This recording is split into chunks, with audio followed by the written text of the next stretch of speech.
that exactly mean? Are you speaking to? Does it work from like, does it still work? Can you be feeling support you without going at that the same thing? Or does it have to be good? You know what? Even if you were going to be sarcastic.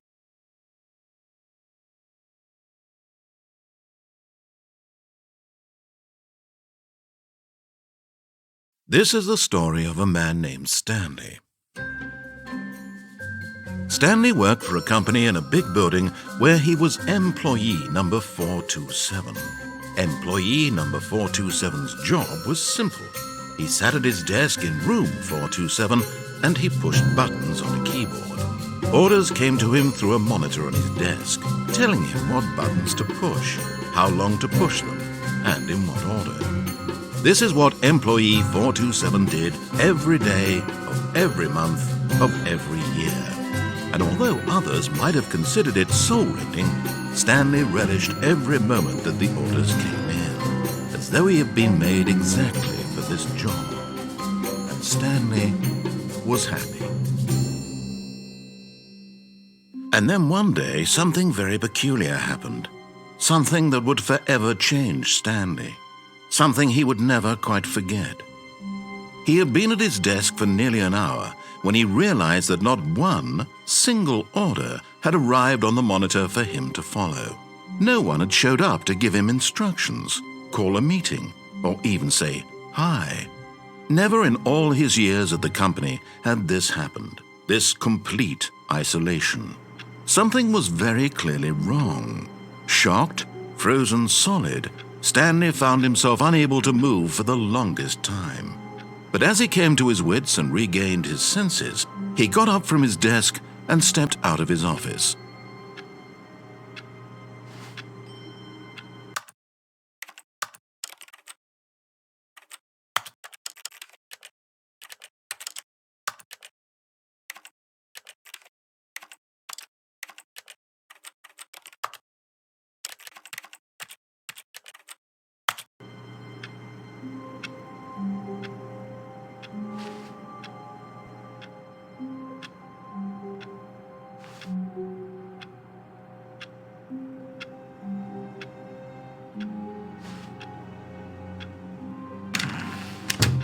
But Stanley simply couldn't handle the pressure. What if he had to make a decision? What if a crucial outcome fell under his responsibility? He had never been trained for that. No. This couldn't go any way except badly. The thing to do now, Stanley thought to himself, is to wait. Nothing will hurt me. Nothing will break me. In here I can be happy forever. I will be happy. Stanley waited. Hours passed, then days. Had years gone by? He no longer had the ability to tell. But the one thing he knew for sure, beyond any doubt, was that if he waited long enough, the answers would come. Eventually, someday, they would arrive. Soon, very soon now, this will end. He will be spoken to. He will be told what to do. Now it's just a little bit closer. Now it's even closer. Here it comes.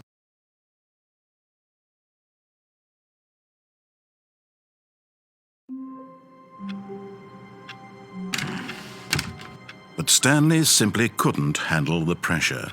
What if he had to make a decision? What if a crucial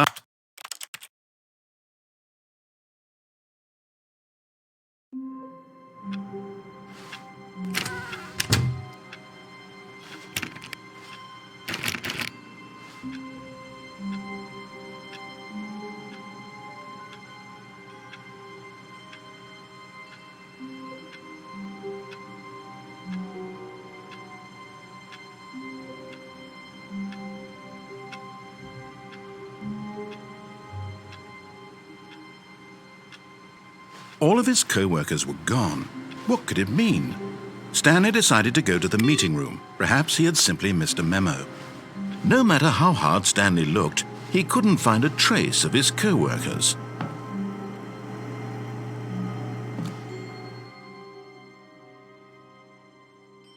At first, Stanley assumed he'd broken the map, until he heard this narration and realized it was part of the game's design all along. He then praised the game for its insightful and witty commentary into the nature of video game structure and its examination of structural narrative tropes. So, now that you're here, what do you think? Isn't this a fun and unique place to be? Why don't we take a minute just to drink it all in? Okay, I'm over it now. What do you think? Are you sick of this gag yet? Well, I don't know how to say this politely, but you could literally just hit escape and restart the game any old time you want, like right now. You could have done it just then. Now would also be an appropriate time to quit. Any of these points and so many, many more, all of them are appropriate. I'm enjoying what seems to be an internal conflict going on where you are literally unable to act on your own desires to restart the game. So, just to push the envelope, I'm going to try and make this as miserable as possible and see how long you can maintain. There once was a man named Stanley, who people considered so manly. But the truth must be told, he was not very old and was quite particularly gangly. What Stanley liked most was buttons. He pushed them like some kind of glutton. He did it all day in a meaningful way, but his brain had long ceased to function. Which is why he is in this parable and lives an existence quite terrible. And if you are not strong and keep playing along, you too will become quite unbearable. You too will become quite unbearable.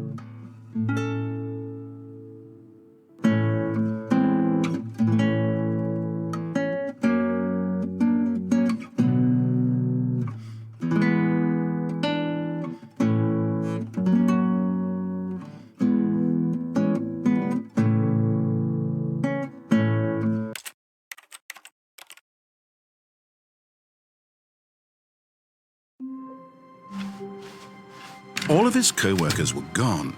What could it mean? Stanley decided to go to the meeting room. Perhaps he had simply missed a memo. No matter how hard Stanley looked, he couldn't find a trace of his co-workers.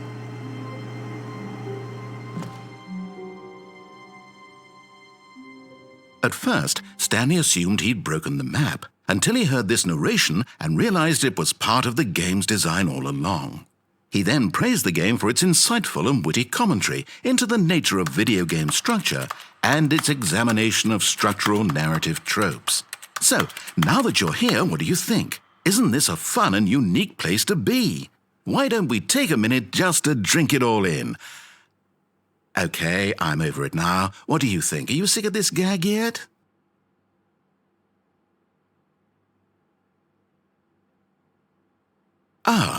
Then in that case, we'll continue. But now, here comes the real question. What do you think would have happened if you had told me that you wanted this to stop?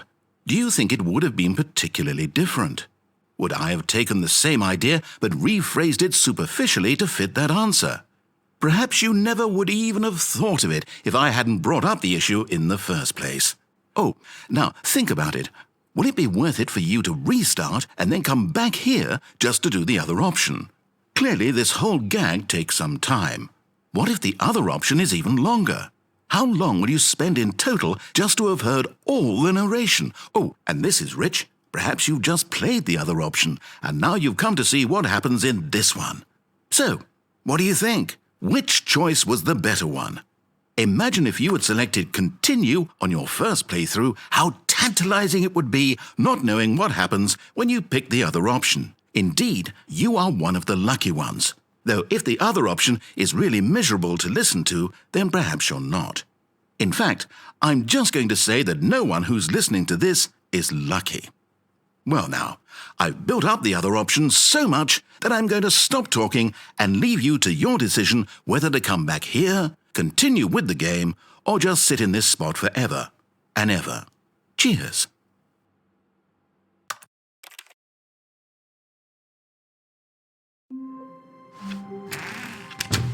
All of his co-workers were gone. What could it mean? Stanley decided to go to the meeting room. Perhaps he had simply missed a memo. Oh, please. Are you really just doing this for the achievement? Click a door 5 times. Is that all that you think an achievement is worth? No. I can't just give these merits away for such little effort. A measly 5 clicks. Now suppose you were to click the door 20 times. I would say that's the kind of effort that warrants recognition.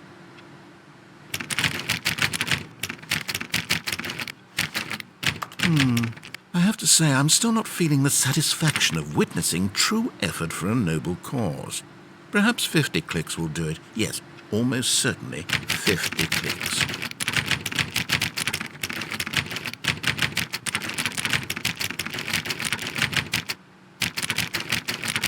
No, I'm still not feeling it. I want this achievement to have meant something. It has to be a true reward for valiant effort. I want to see some hustle, Stanley. I want to see commitment, a willingness to go all the way, no matter what the cost. Why don't you go put 20 clicks into door number 417?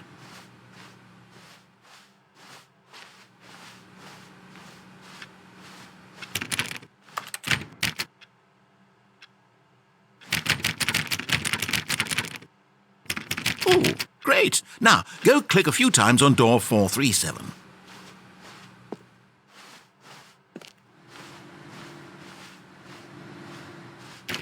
Excellent. I think we're getting somewhere. Now, door 415. Let's give it 10 clicks or so.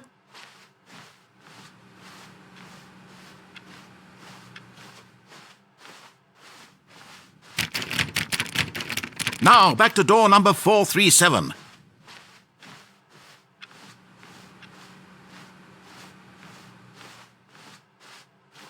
Let's see. How about you click on, well, I don't know, the copy machine. All right, back to room 417. I'm really feeling it now. I think we're getting somewhere. Okay, now go climb on employee 419's desk. Yes, this is great. You're putting it all on the line, Stanley. I like that. All right, let's keep it up. Go give me a few clicks on door 416.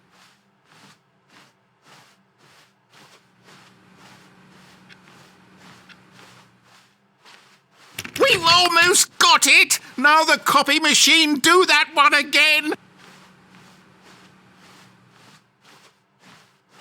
Finish it off, Stanley! 5 clicks on door 430! Yes! We did it! Oh, wow. That felt amazing. Oh, you really earned it, Stanley. Nothing could hold you back. Yes, I'm very proud of how far we've come today. Just think, only a few minutes ago you believed an achievement was worth 5 little clicks. Really now, what were you thinking?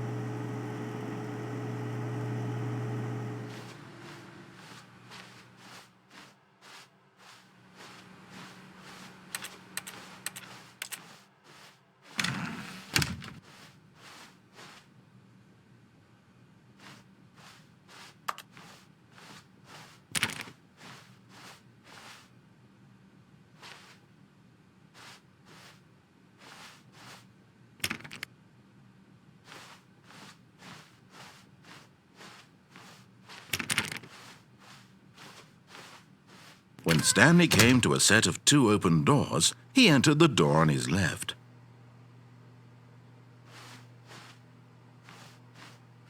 This was not the correct way to the meeting room, and Stanley knew it perfectly well. Perhaps he wanted to stop by the employee lounge first, just to admire it. Ah, yes, truly a room worth admiring. It had really been worth the detour after all, just to spend a few moments here in this immaculate, beautifully constructed room. Stanley simply stood here, drinking it all in.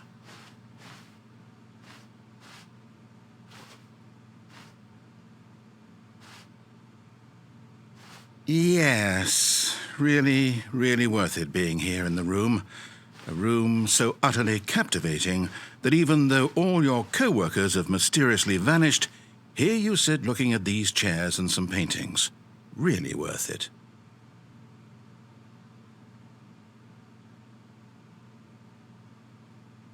At this point, Stanley's obsession with this room bordered on creepy and reflected poorly on his overall personality.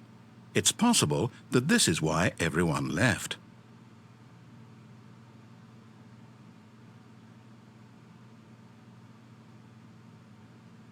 Stanley sat around waiting for more dialogue, but when a long time had passed and there was no more, he decided that the game was trying to send him a message.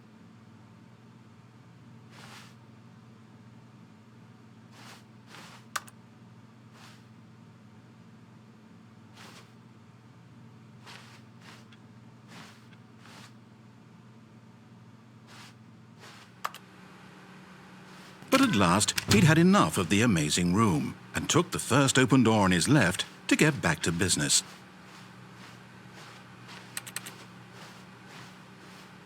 Stanley was so bad at following directions, it's incredible he wasn't fired years ago.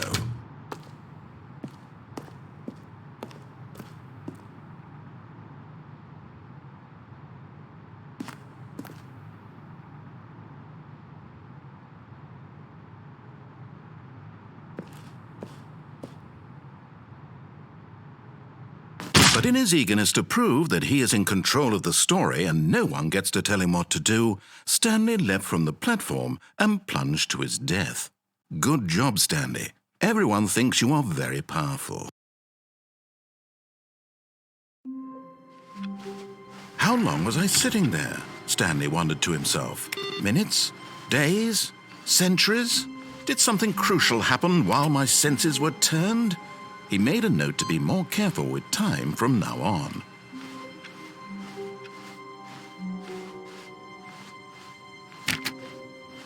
When Stanley came to a set of 2 open doors, this was not the correct way to the meeting room, and Stanley knew it perfectly well. Perhaps he wanted to stop by the employee lounge first, just to admire it. Wow, yes, this room. What a beautiful room. What a gorgeous, gorgeous room. Thank goodness Stanley had taken this detour on his way to the meeting room. Life without having experienced this room was now too horrible even to consider.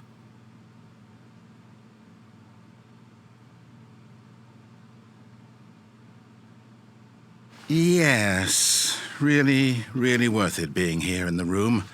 A room so utterly captivating that even though all your co-workers have mysteriously vanished, here you sit looking at these chairs and some paintings. Really worth it.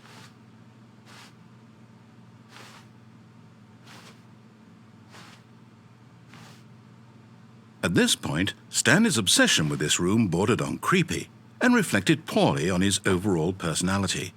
It's possible that this is why everyone left. But at last, he'd had enough of the amazing room and took the first open door on his left to get back to business. Stanley was so bad at following directions, it's incredible he wasn't fired years ago.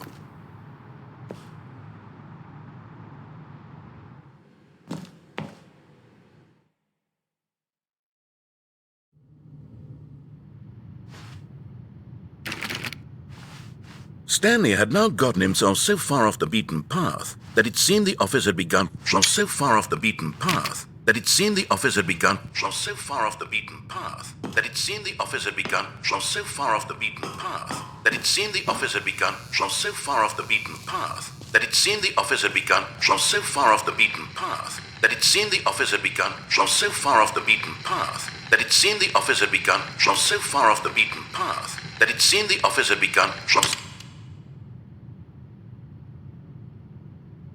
You didn't think I was actually just a recording, did you?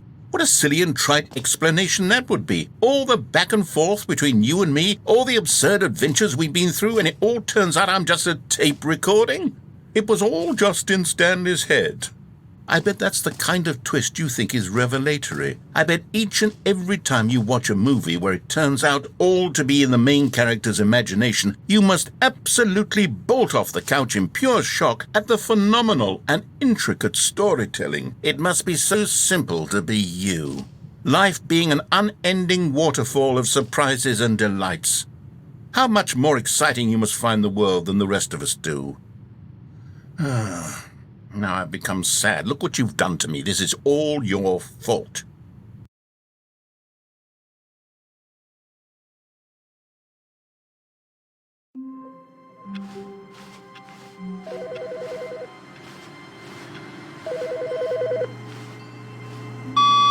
Good morning. Thank you for contacting the Future Happiness Foundation.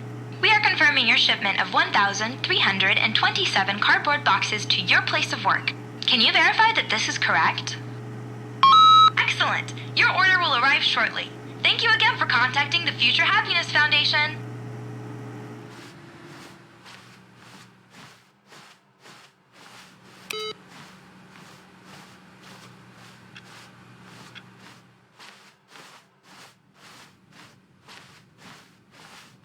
When Stanley came to a set of 2 open doors, this was not the correct way to the meeting room, and Stanley knew it perfectly well. Perhaps he wanted to stop by the employee lounge first, just to admire it. The lounge was sublime, a work of art. What was it about this room that called so deeply and so personally to Stanley? Its grace? Its subtle charm? No. Stanley knew it was something deeper, something darker.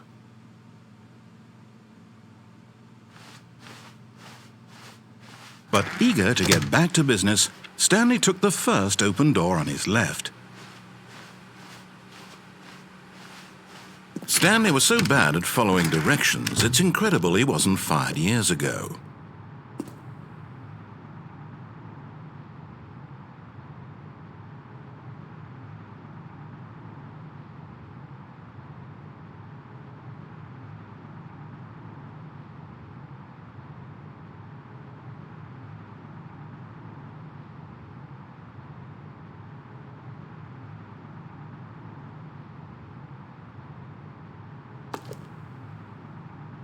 But in his eagerness to prove that he is...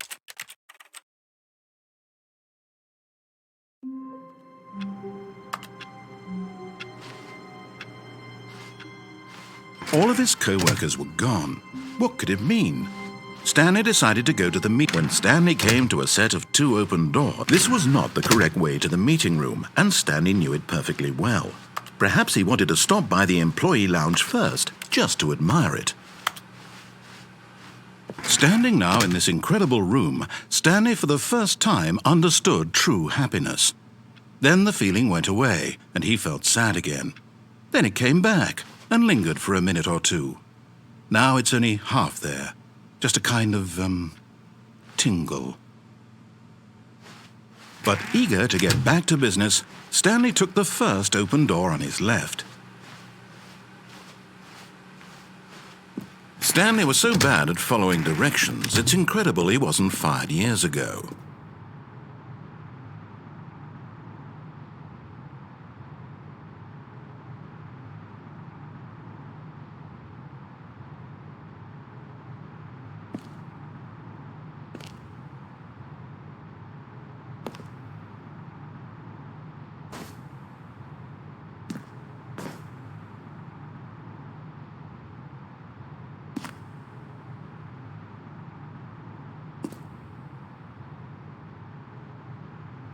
But in his eagerness to prove that he is in...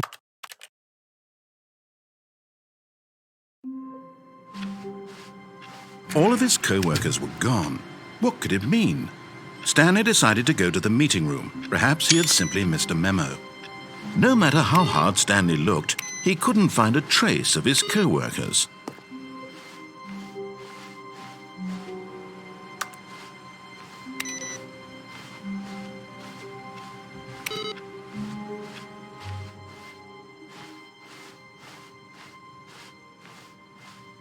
When Stanley came to a set of 2 open doors, this was not the correct way to the meeting room, and Stanley knew it perfectly well.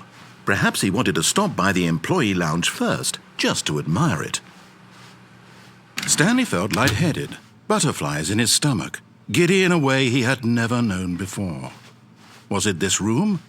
A connection between the two? Could a man love a room?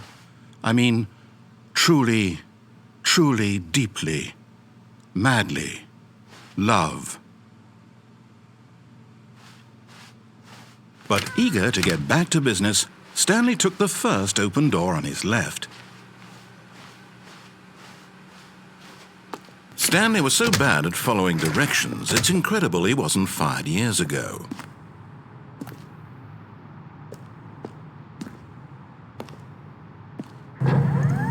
Look, Stanley, I think perhaps we've gotten off on the wrong foot here. I'm not your enemy, really, I'm not. I realize that investing your trust in someone else can be difficult, but the fact is that the story has been about nothing but you all this time. There's someone you've been neglecting, Stanley. Someone you've forgotten about. Please, stop trying to make every decision by yourself. Now, I'm not asking for me, I'm asking for her. This is it, Stanley. Your chance to redeem yourself, to put your work aside, to let her back into your life. She's been waiting.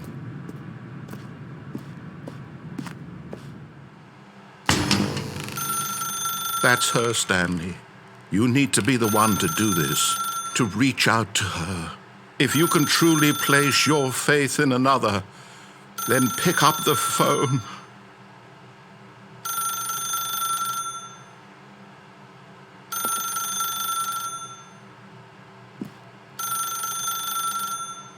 As Stanley picked up the phone, a white light engulfed him, filling him not just with radiance, but with hope. Hope for a life reunited one... Wait. Oh, goodness. Stanley, did you just unplug the phone? No, that wasn't supposed to be a choice. How did you do that? You actually chose incorrectly. I didn't even know that was possible. Let me double-check. No, it's definitely here, clear as day. Stanley picks up the phone. He's taken to his apartment where he finds his wife, and the two pledge themselves to one another. Music comes in, fade to white, roll credits. Not picking up the phone is actually somehow an incorrect course of action. How is that even possible? None of these decisions were supposed to mean anything. I don't understand. How on earth are you making meaningful choices? What did you... Wait a second. Did I just see... No, that's not possible. I can't believe it. How had I not noticed it sooner? You're not Stanley. You're a real person. I can't believe I was so mistaken. This is why you've been able to make correct and incorrect choices. And to think I've been letting you run around in this game for so long. If you'd made any more wrong choices, you might have negated it entirely. It's as though you completely ignored even the most basic safety protocol for real-world decision-making. Or did you not grasp the severity of the situation? Well, I won't have that kind of risk on my watch. I'm going to stop the game for a moment so we can educate you properly on safe decision-making in the real world. Please observe this helpful instructional video. Choice. It's the best part of being a real person. But if used incorrectly, can also be the most dangerous. For example, in this scenario, a hypothetical real person named Rupert has a choice. He could invent a machine that eliminates food shortages across the world to make life better for all people. Or he could spend years of hard work forgetting how to read. Which choice would you make? Remember that unlike here, the real world makes sense, and at no time should you make a choice that does not conform to rational logic. If you find yourself speaking with a person who does not make sense, in all likelihood, that person is not real. Allow the person to finish their thought, then provide an excuse why you cannot continue talking. Turn to a partner and practice saying, "My goodness, is it 4:30? I'm supposed to be having a back, sack, and crack." Excellent. Making choices on a regular basis is the best part to a healthy decision-making process. Most medical professionals recommend making at least 8 choices per day. Do you make more than 8? Less? And finally, if you begin to wonder if your choices are actually meaningful and whether you'll ever make a significant contribution to the world, just remember that in the vast infiniteness of space, your thoughts and problems are materially insignificant, and the feeling should subside. At this time, your instructor will guide you in an exercise to test and reinforce the material covered in this video. Welcome back. You may have noticed that this room has begun to deteriorate as a result of narrative contradiction. But not to worry. Now that you're properly informed on good decision-making, we're going to revisit a choice you made just a few minutes ago and see what the correct thing to do would have been. This way, please.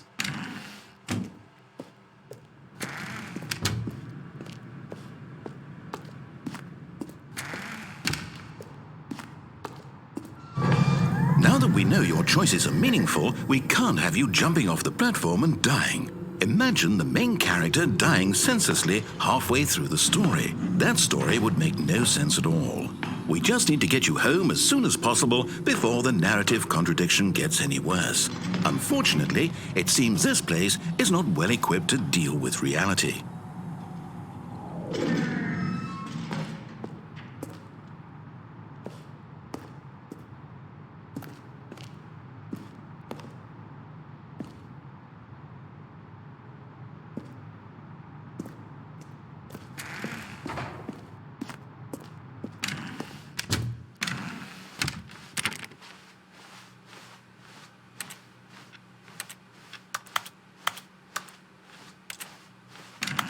Almost there. You'll take the door on the left, back to the correct ending, the story will have resolution once again, and you'll be home free in the real world.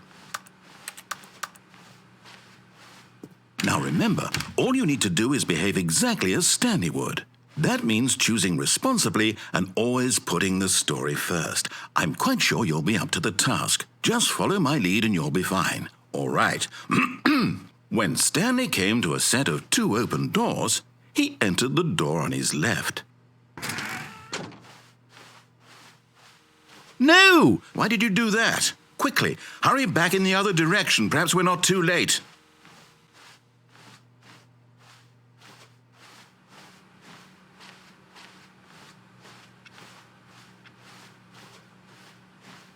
Oh, it's ruined. I can't believe, after everything we talked about, that my story, you've destroyed my work. Why? For what? What did you get out of that? What did you think was so special about seeing the game undone, left here like so much garbage? It's worthless now. And what am I supposed to do? Even if there were a way to continue, would it be worth it? To know that my story is now incorrect? How can I go back to that? I can't erase that knowledge. I'll have to live with it forever, reliving its impossibility forever. I couldn't live that way. Is it better to shut the game down entirely? To willingly destroy all of my work? I don't know. What's the answer? What do I do? What do I do? What do I... No, I have to. I have to shut the game down. I have to. I have to.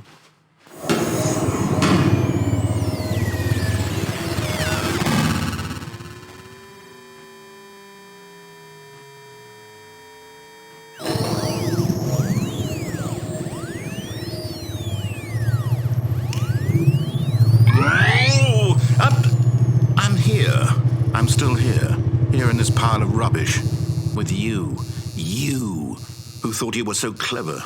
Now look where we are. My entire game is destroyed. It was the only thing in the world that was mine, and you've run it into the ground. What, did you think that would be funny? You just had to see? Didn't I impress upon you how important it was to be like Stanley? He actually knows how to do what I tell him to. He understands that if I say to do something, there's a damn good reason for it. That thought hadn't even occurred to you, had it? That there's a world outside of you? You're a child. Oh, my story. If you'd just gone through the door on the left, you would have seen it. There was a whole underground facility. You would have destroyed it and been victorious. It would have been so perfect. I worked so hard on it. I tried so hard to make... behave exactly as Stanley would. That means choosing responsibly and always putting the story first. I'm quite sure you'll be up to the task. Just follow my lead and you'll be fine. All right. When Stanley came to a set of 2 open doors, he entered the door on his left.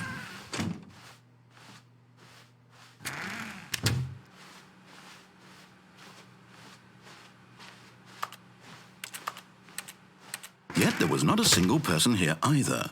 Feeling a wave of disbelief, Stanley decided to go up to his boss's office, hoping he might find an answer there.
Coming to a staircase, Stanley walked upstairs to his boss's office.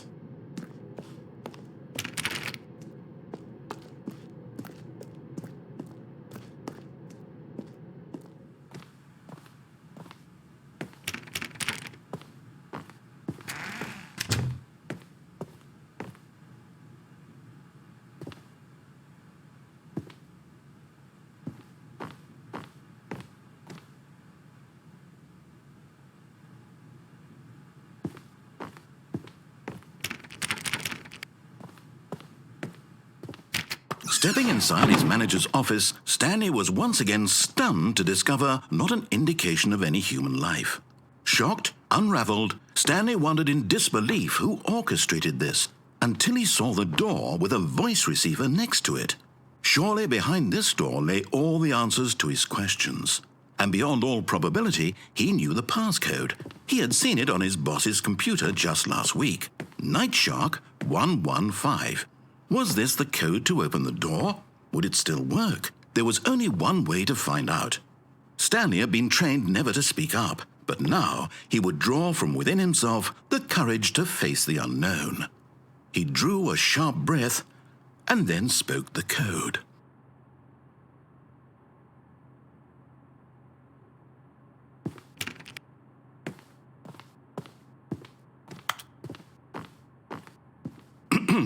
Stanley spoke the code. Night Shark 115.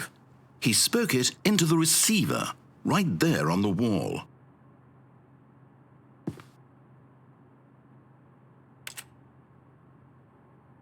I'm sorry, is there a problem? You didn't mishear me, did you? Please speak the code into the receiver. Otherwise we can't get on with the story. This is a crucial step.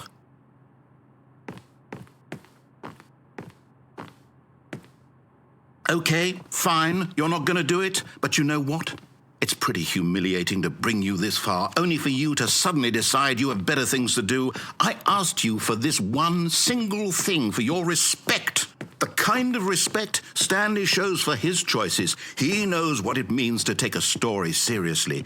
If you didn't want to see what I had to show you, then why did you come here? You had a choice, you know. You could have gone through the door on the right. You could have done whatever the hell you wanted over there. Why did you come this way? Speak. Say something to me. Explain yourself, you coward. You... When Stanley came to a set of two open doors, he entered the door on his left. Stanley? Hello? Are you... Is everything okay? Stanley, please. I need you to make a choice. I need you to walk through the door. Are you listening to me? Can you hear me? Is everything all right? Stanley, this is important. The story needs you. It needs you to make a decision. It cannot exist without you. Do you understand me? Whatever choice you make is just fine. They're both correct. You cannot be wrong here. We can work together. I'll accept whatever you do. I simply need you to take that step forward, please. Choose. Do something. Anything. This is more important than you can ever know. I need this. The story needs it. So, you hear me? Are you there? Are you listening to this? Stanley, are you there? Okay. It's okay, I can wait. You need time to decide. Time to make sure your choice is correct. That is the best choice. That's all right. I'll wait for you to decide what's the right thing to do. Take as much time as you need.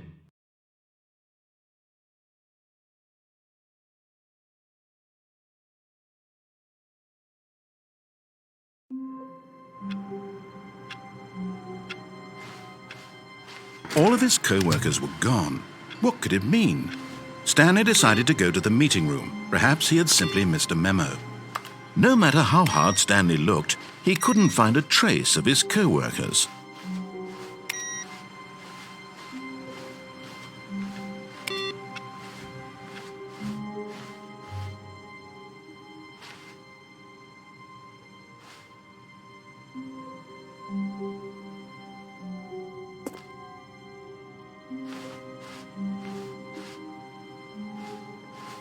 Oh, new content?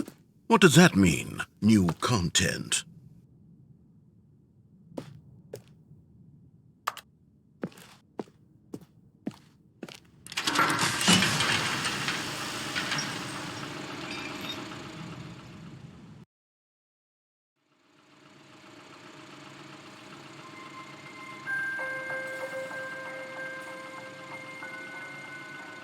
Hello, and thank you for playing the Stanley Parable Ultra Deluxe.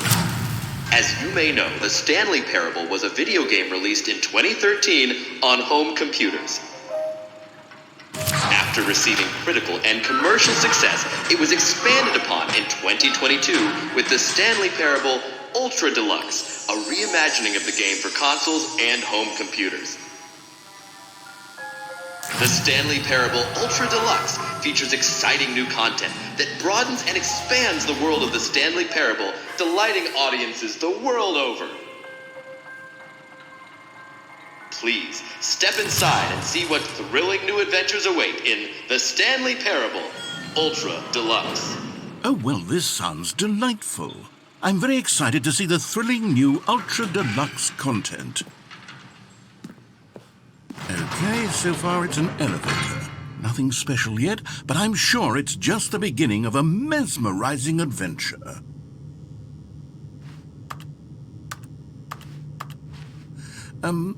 Is it broken? What's going on here? Should we be moving somewhere or... Oh, there we go. All right, finally, at long last, it's on to the new content. I've never been more ready. Let's do it.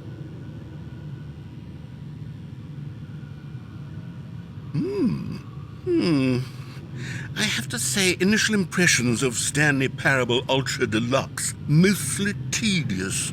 It's as if, Oh, okay. Let's see the content. Give me the content, Stanley.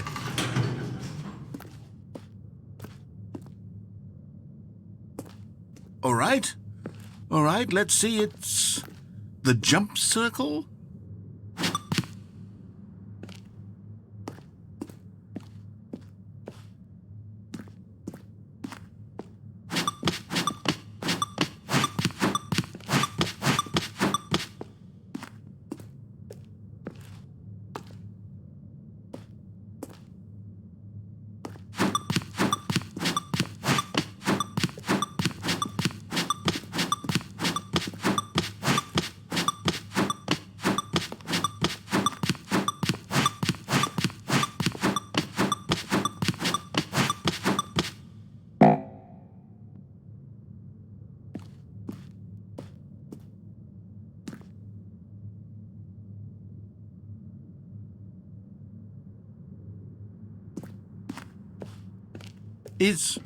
Is that it? Surely that's not all the new content. There has to be something else, right? Goodness, another elevator. Stanley, I have to say, initial impressions of this game are not positive. It's just elevators and jumping. Is this what passes for exciting new content? If this is new content, then I could just read you the whole dictionary. There's 20 hours of new content right there. Hell, I could count to 30 trillion. You could put that on the box. The Stanley Parable Ultra Deluxe, now with over 1,000 hours of new content. And oh, wait. There's more. Very good. Yes. I knew there had to be something else. Let's see it. I'm ready for whatever it is.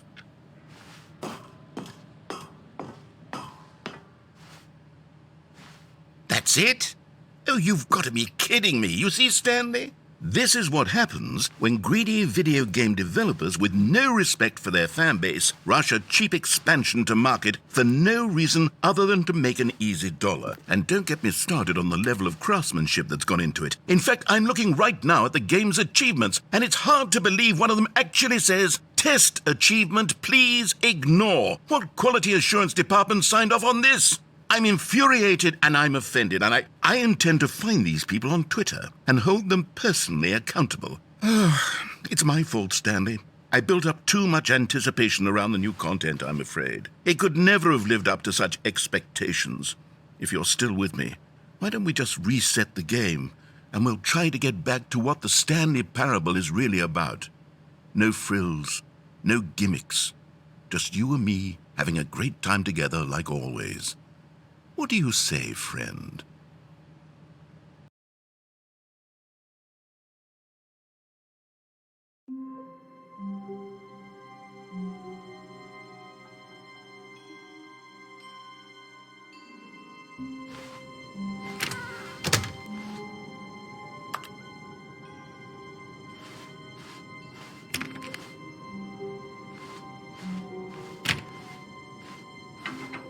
Psst! Stanley! Come over here! In the vent! I want to show you something!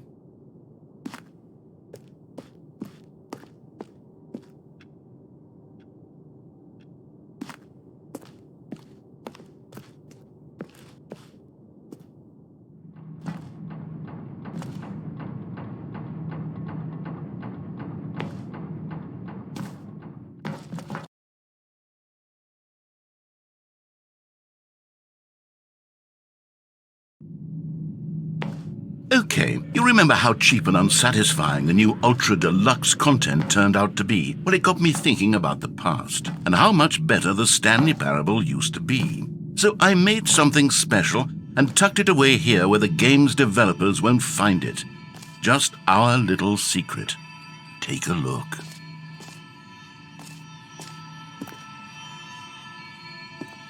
I call it the Memory Zone. It's where I've been storing all my favorite memories so I can relive the peak experiences of my life whenever I want. Experiences like the launch of the Stanley Parable on PC. You see, Stanley, doesn't the Memory Zone remind you of how wonderful Stanley Parable was before it was sullied with a cheap re-release? Remember back in October of 2013 when the game originally launched? Back then, video games had integrity. Back then, it all meant something. Oh, the waste.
Je suis dans la Memory Zone, seul sur l'abri des loups, et je n'attends plus que toi, mon amour.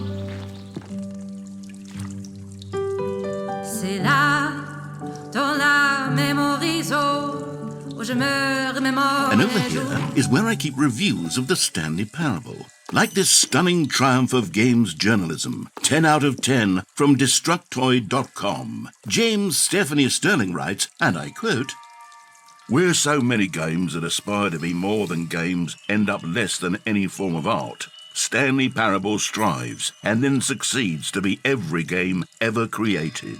Did you hear that, Stanley? Every game ever created. That's how grand and all-encompassing the original Stanley Parable was. It was literally every game ever created. It was Skyrim, it was Persona 3, it was all of them, and now it's nothing. It's no games at all. It isn't even the Stanley Parable anymore. It's just a husk now. A lifeless husk with an hour of new elevator content.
Here's another moving passage, this time from GameSpot.com.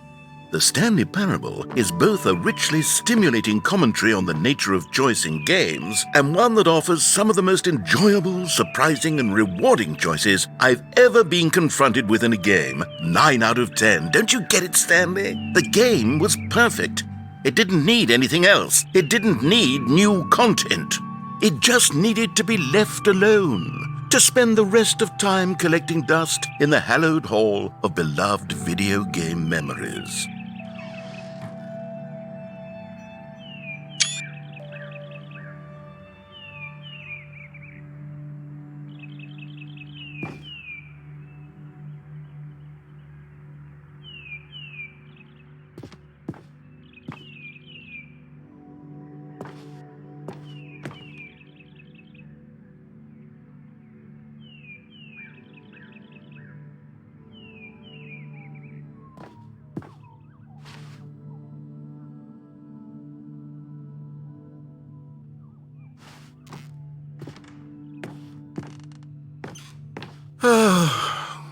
These were simpler times, Stanley. But I wouldn't give to go back, to have it all over again. Wait, hang on. I don't recall this part of the memory zone before. What's this? What's down here? Oh, no. Oh, God, no. Stanley, it's a collection of reviews from Steam, the online video game distributor. I haven't looked at these in years. I can't even imagine what's been collecting down here. Surely these reviews were glowing as well, weren't they?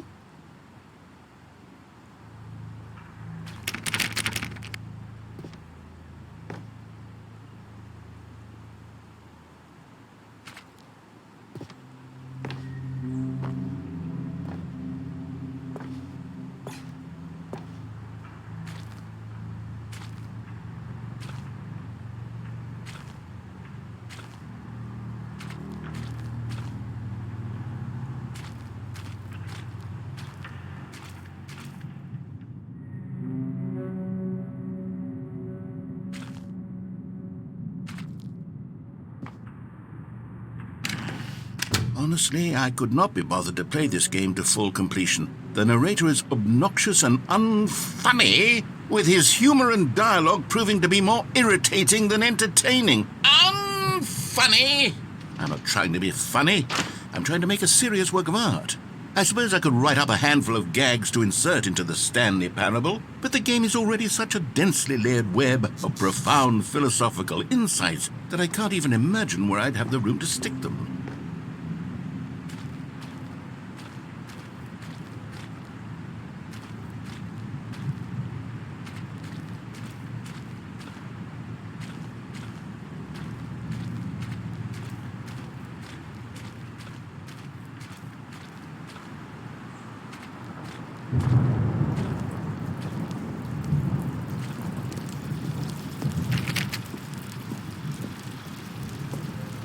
Okay, let's see what this one says. While the idea for the game is good, for someone who prefers non-linear games, this preachiness gets annoying fast. Preachy? Stanley? I'm not preachy, am I? You can tell me if I'm preachy. Honestly, you can. Oh, goodness. This is actually quite shocking for me. To be honest, I had always thought of the game's dialogue as being rather terse to begin with. You can't know how much fluff I cut from the game to get it to feel as light and airy as it... Well, I always thought it did, but maybe it wasn't. Oh dear, what an awful memory to have to hold on to. These black marks are my otherwise unimpeachable track record. I feel like a failure, like I let these people down. Perhaps the Stanley Parable isn't quite as sterling as I always remembered.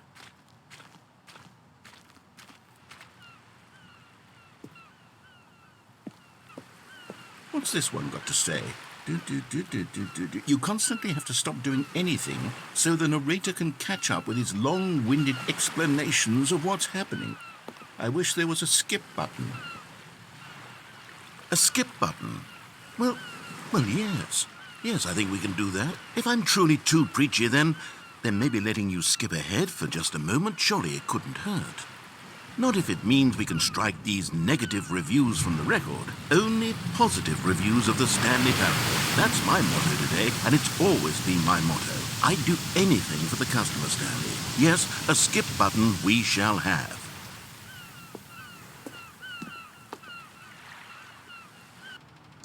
And here it is. Go ahead and give it a shot. I'll pop you forward in time so that the second my incessant droning starts to bore you, with just the push of a button, you'll have zipped right past it. It's what the players have been asking for, and I'm very proud to have delivered. No more listening to me rambling on and on and on. No, no, no, no. The Stanley Parable is a game for the people. And if the people want silence, then by goodness, that's what they're going to get. Well, don't sit around waiting for me to shut up. Go ahead and make me shut up. Here, we'll pretend that I've just begun an interminable monologue, and it goes something like this. The story and the choices, or what have you, and therefore by becoming it is, so on and so forth, until inevitably we all until the end of time, at which time everything all at once, so, now you see, blah blah blah blah blah blah blah blah blah blah blah blah blah blah blah. We've eaten too much and it can't be just yet, no, until 245. That the logic of elimination working backwards, the deduction therefore becomes impossible to manufacture. It went on for nearly 10,000 years, until just yesterday, here and there, forward and back, and never a moment before lunchtime. It can't be. It's the only thing there is. How many billions left until so much more than forever ago? Which is why I say... the story and the choices, or what have you, and therefore by becoming it is, so on and so forth, until inevitably we all until the end of time, at which time everything all at once, so, now you see, blah blah blah blah blah blah blah blah blah.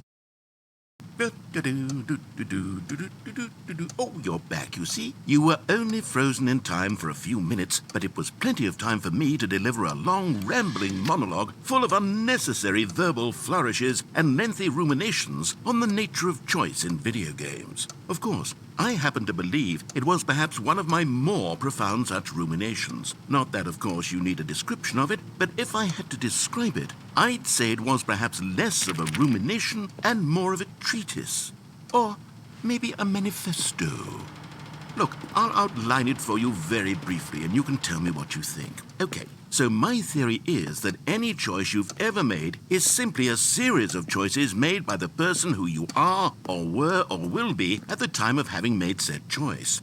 That is to say, if by articulating a choice you've already made, you bring that choice into being, then by making no choice and saying nothing, are you not simply erecting in the sanctuary of time a monument to every person you've ever been, making every choice to which you've ever given your great gift of mortal and yet timeless thought?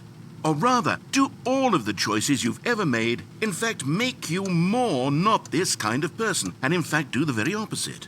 You see, it could in fact be both of these things at once. That you are both making choices and not making choices, and that they are both affecting you and not affecting you at the same time by virtue of the fact that you both are and are not making them.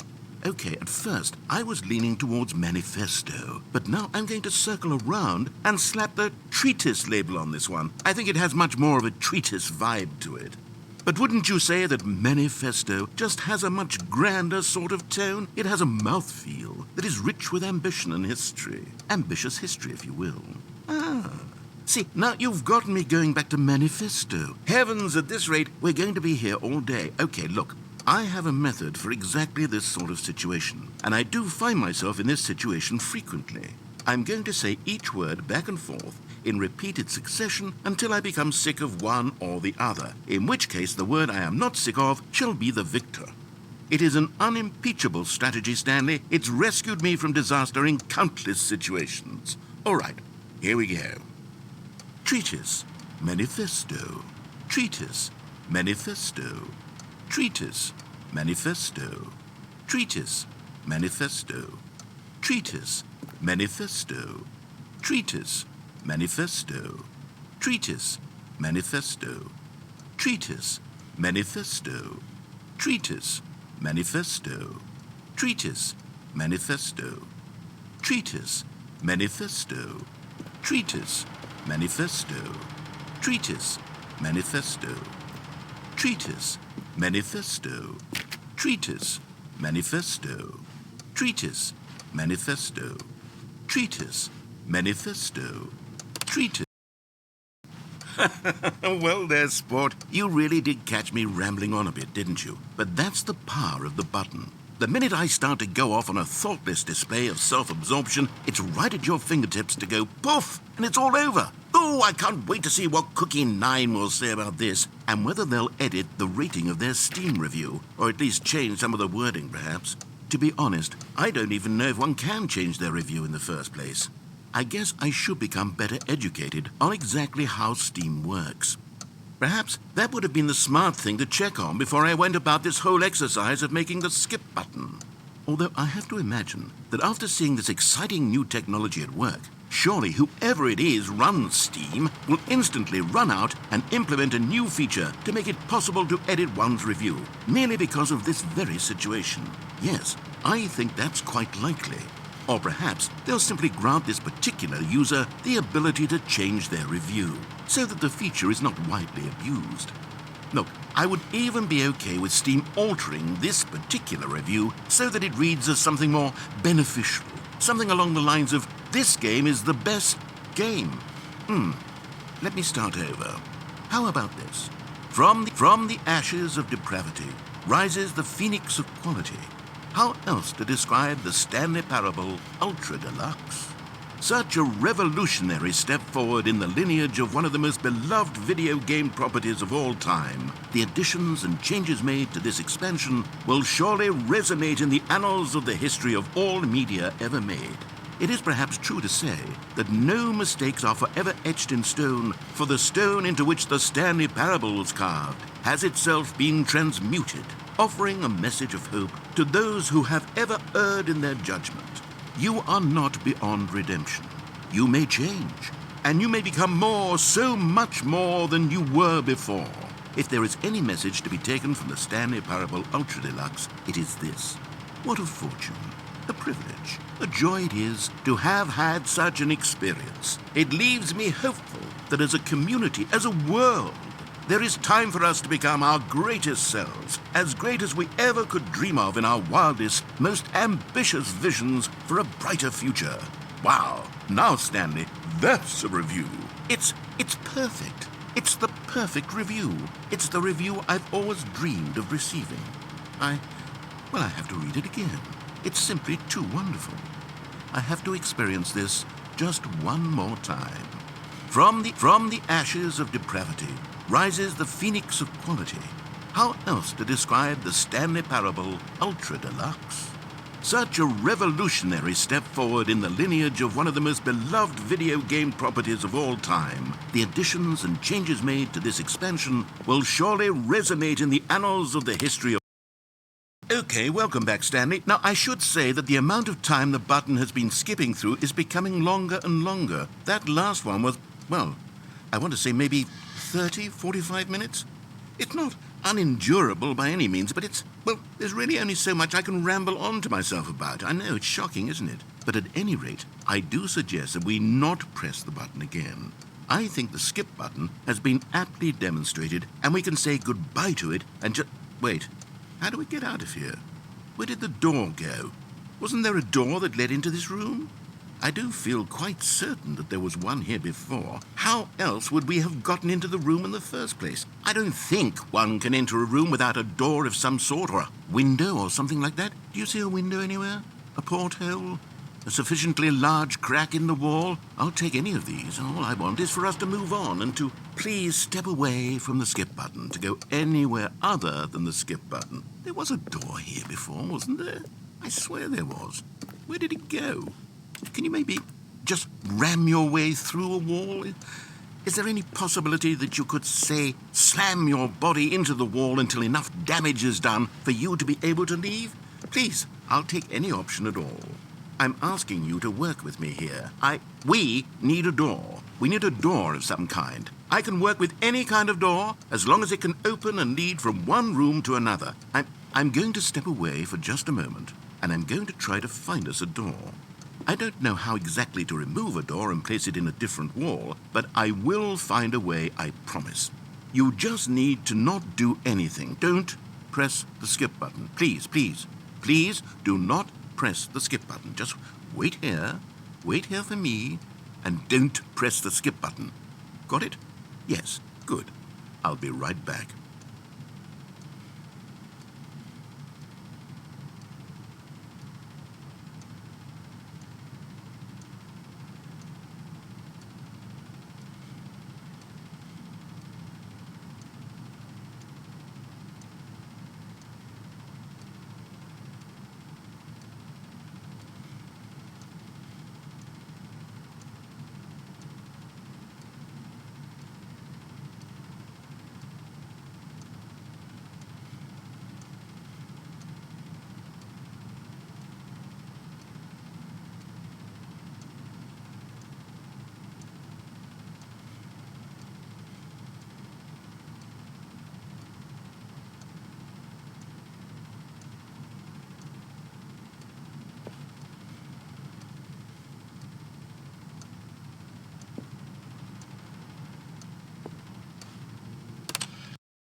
Stanley, please don't push the button again. It's been 12 hours.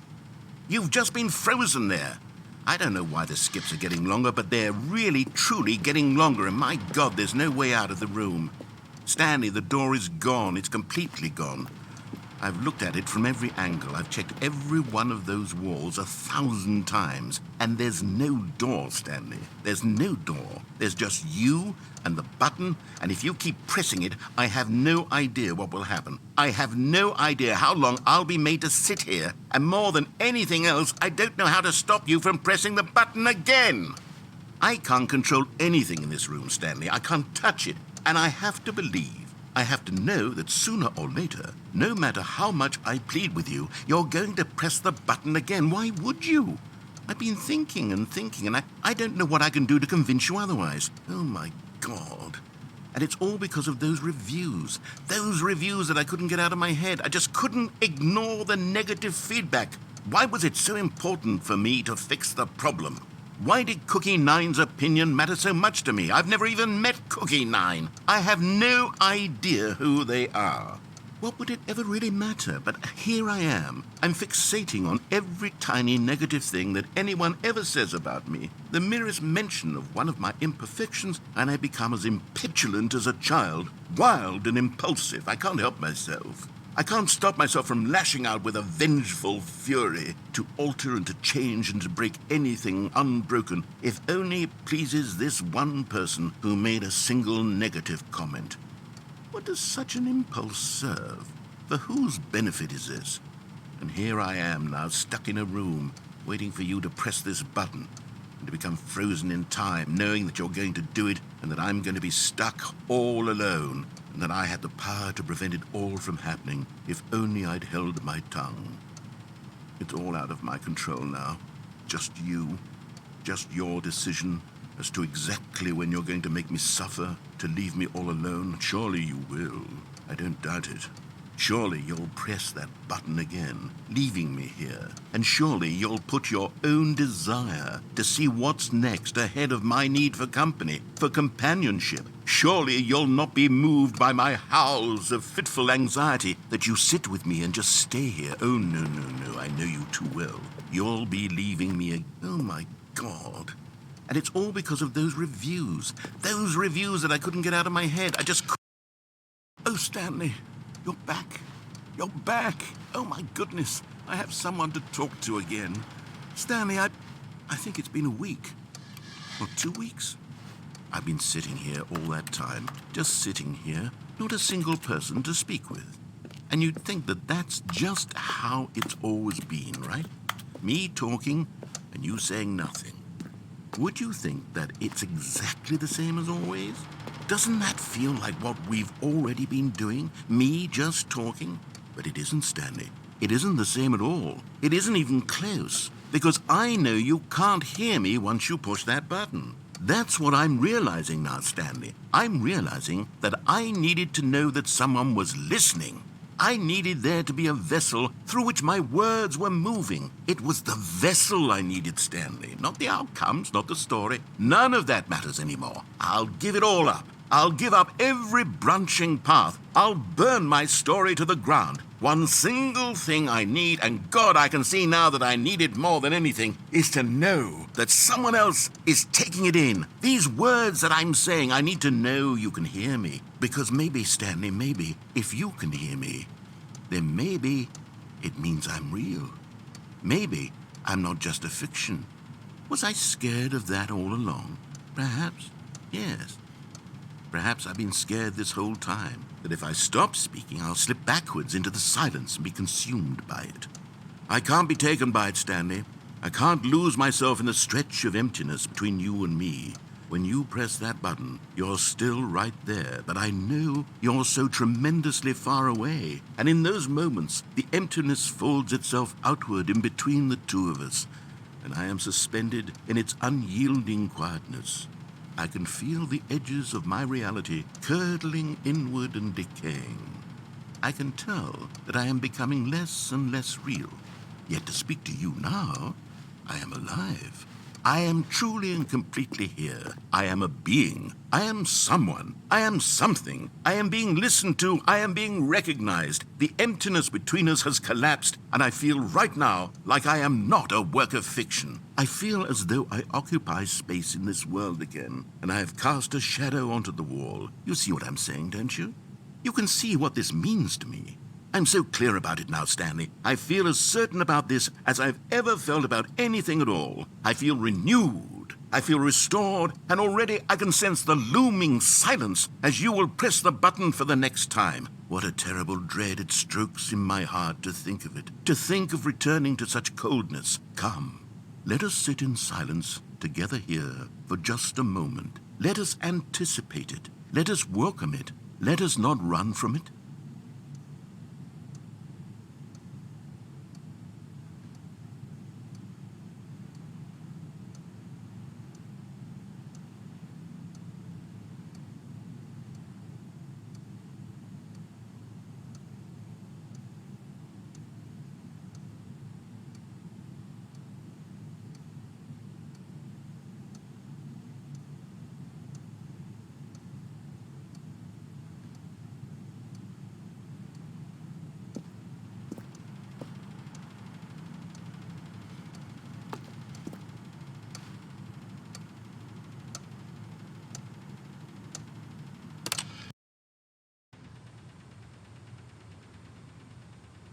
Oh, hello, it's you. You're here again. Welcome.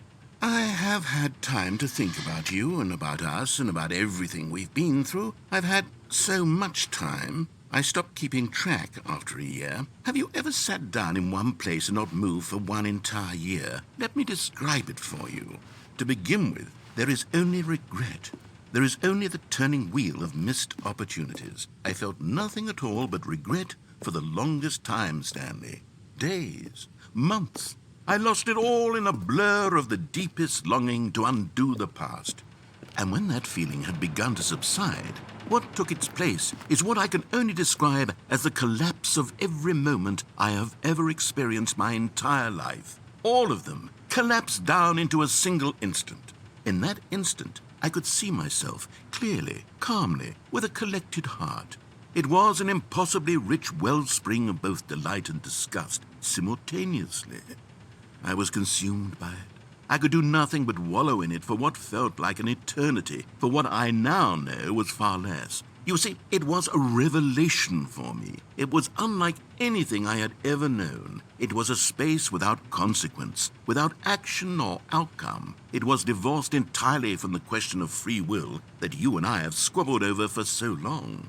There could be no one ending, no singular outcome of events, not if all events existed in the same moment. And I felt freed. I felt unburdened by the need to manifest a particular outcome into being. I saw that I could allow myself to exist along all timelines, and that each of them was simply a strand in the web of my being. It was incredible. The spaciousness, the equanimity of the moment, both singular and infinite.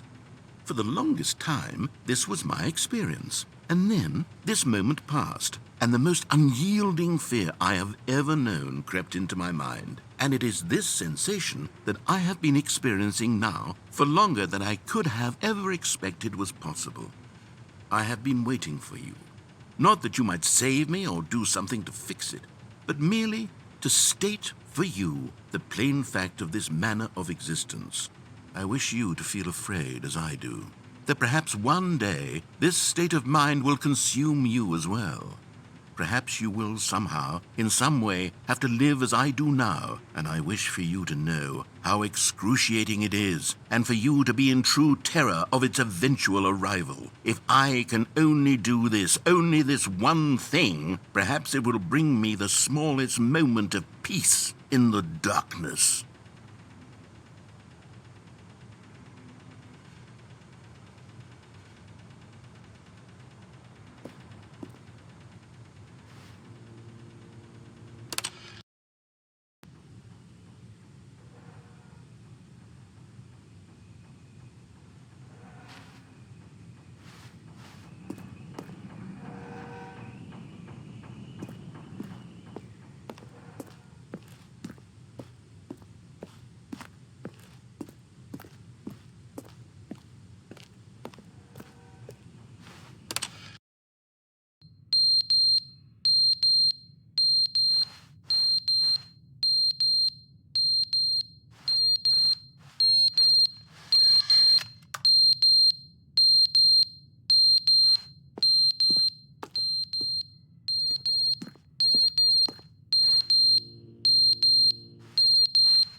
But they didn't understand the game was never meant to be funny. It was meant to have a point. It was meant to speak to the human condition. But where are the jokes? Where are the jokes? They bemoaned, they screamed, they gnashed their teeth and said, "Entertain us." It wasn't enough. They had to leave a pathetic little thumbs-down review and make all of their pitiful demands. But then, "He's talking too much," they said. "First, he didn't entertain us, now he won't shut up." It's the inconsistency, it's the lack of accountability, it's the unwillingness to examine with an uncompromising heart the words that they are speaking into the world. As though there were no consequences for a lack of cohesion in one's assessment of others. But of course, absolutely anyone can leave a review. So here's what we get. We get these demands that seek everything and are accountable to nothing. We get a world where someone will say, "Oh, there should be a skip button. You should be able to freeze Stanley in place," while the narrator sits there forever and ever. We want all of this in the new Stanley parable. We demand it. And then, because it was said, because it was spoken, now it simply has to happen.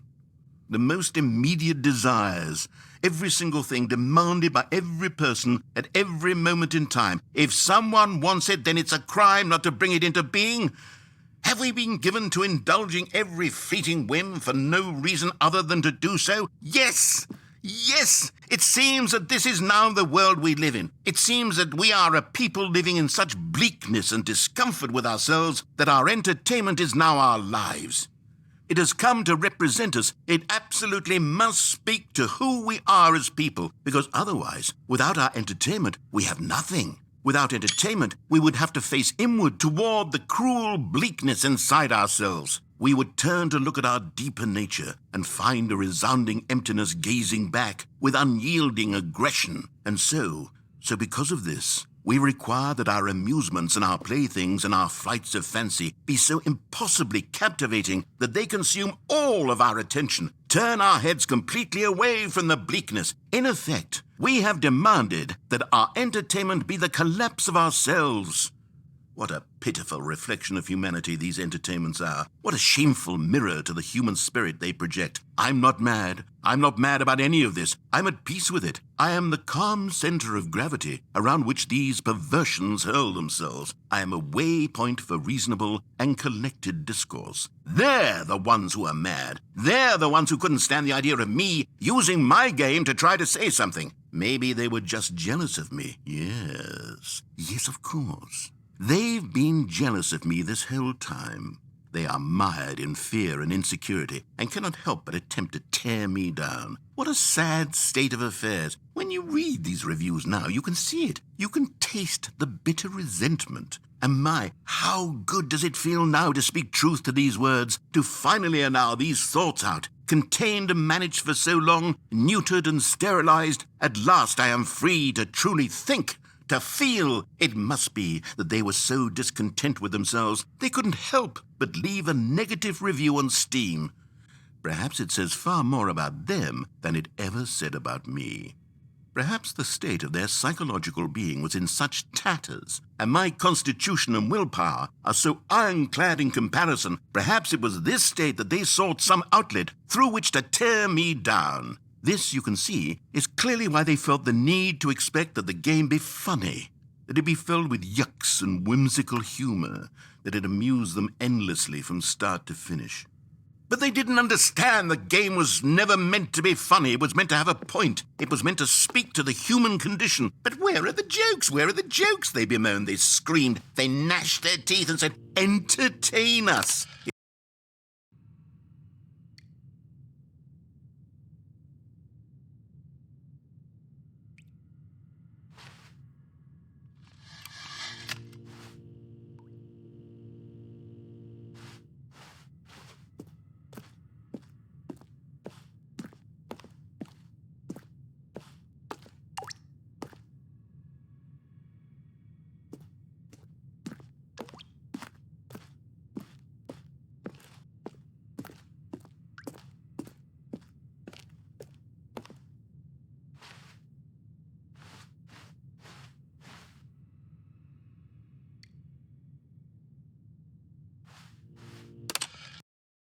The end is never the end, is never the end, is never the end, is never the end, is never the end, is never the end, is never the end, is never the end, is never the end, is never the end, is never the end, is never the end, is never the end, is never the end, is never the end, is never the end, is never the end, is never the end, is never the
All of his co-workers were gone. What could it mean? Stanley decided to go to the meeting room. Perhaps he had simply missed a memo.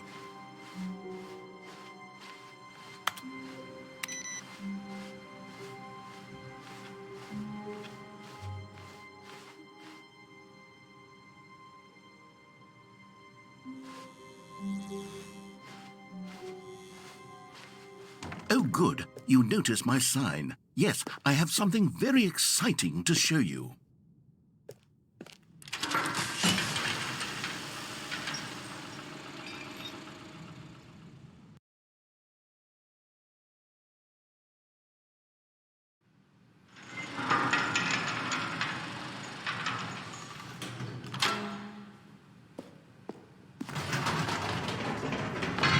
You see, Stanley, I've been reflecting on the Stanley parable and about how roundly disappointing this ultra deluxe version has turned out to be.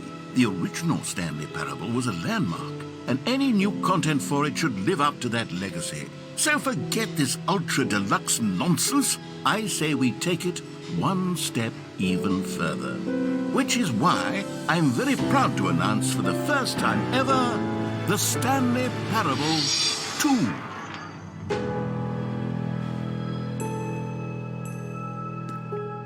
Yes, you see, isn't this far superior to a measly re-release with a few minor additions? Think of all the new territory we'll cover with a fully fledged sequel. An entirely new experience, built from the ground up. Why, there are so many possibilities. It could go in so many different directions. This is what fans have truly been asking for.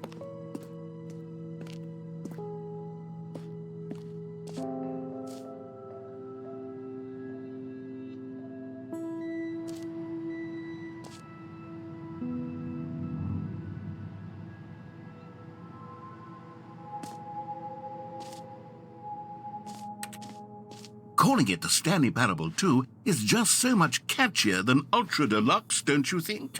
Ultra Deluxe? What does it even mean? But the Stanley Parable 2, now that's an artistic statement right there. It's future-oriented. It screams progress and innovation and long-term franchising potential.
Now, to be clear, I haven't quite nailed down what exactly the Stanley Parable 2 is going to be, but let's take a look at some of the features I've been developing for it.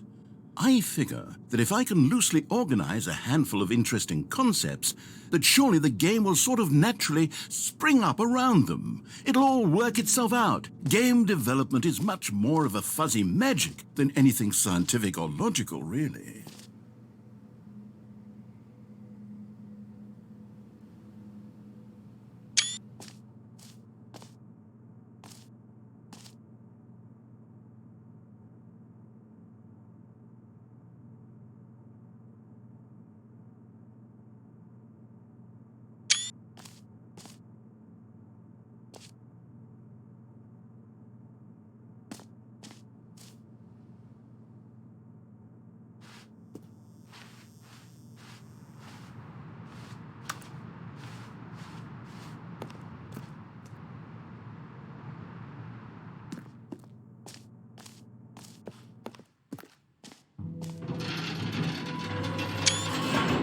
Here we are. Go on, try out some of the new features.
For the Stanley Parable 2, I asked myself, what do players really want?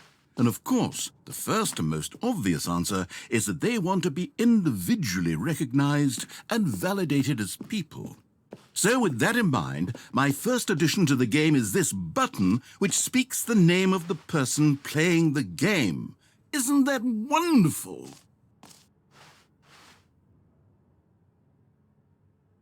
Jim. Sorry, I should have clarified. Right now, the button only says the name Jim. But of course, in the final game, this button will say your name, whatever name that is. Here, let's have you role-play as Jim to really simulate the full experience of this feature. Just play along. I promise you'll love it. Okay, here we go. Let's take a deep breath, clear your mind, forget whoever you are, and simply become a person named Jim. I want you to imagine yourself living as Jim, sleeping and waking as Jim, falling in love and being heartbroken as Jim, seizing all of the world's possibilities as Jim, and as Jim watching your dreams crumble into dust. Do you feel it deeply? Are you really, truly Jim right now? If so, then please step forward and press the button.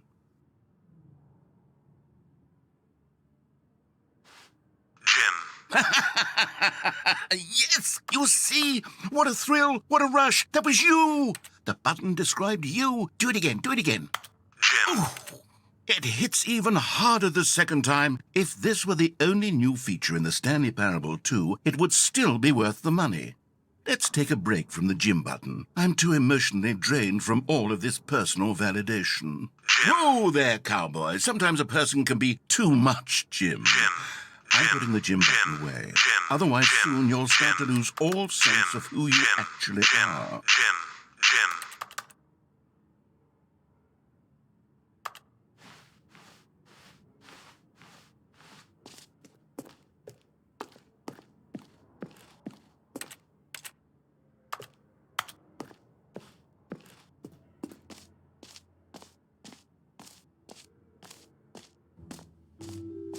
I suppose I could allow only people named Jim to play the Stanley Parable 2. That would actually save me the work of finishing this feature.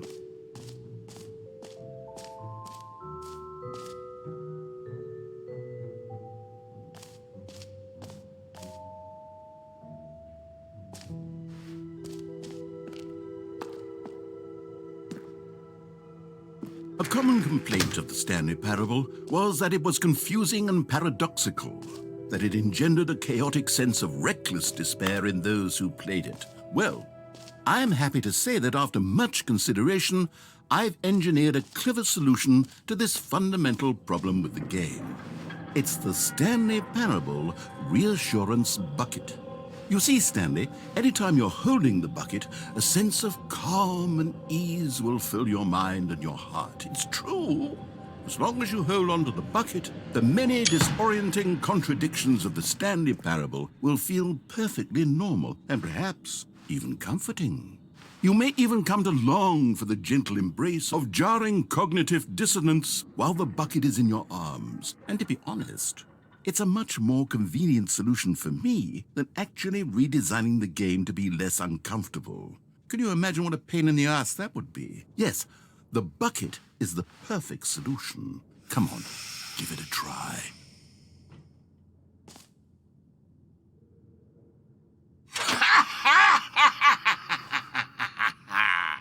Can you feel it? The glow of comfort, even in the face of crushing despair, must already be sweeping through your body. And in fact, can I say that I do believe the bucket lends you an air of charisma as well? I think that just holding it has made you the slightest bit more attractive as a person. The benefits of the bucket seem to go on, don't they? All this and more await you in the Stanley Parable 2.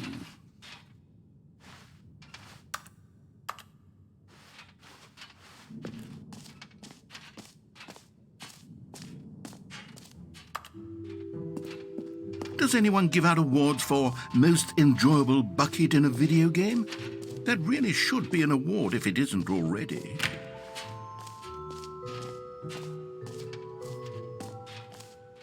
Okay, I'll be honest, I haven't yet decided on this one.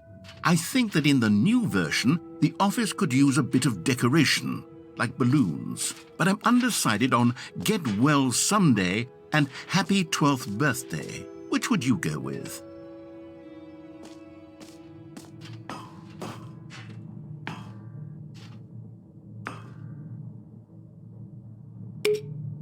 You know, sometimes when you solicit another person's opinion, it makes you realize that you knew which one you actually really wanted all along. Happy 12th birthday, step-niece, it is.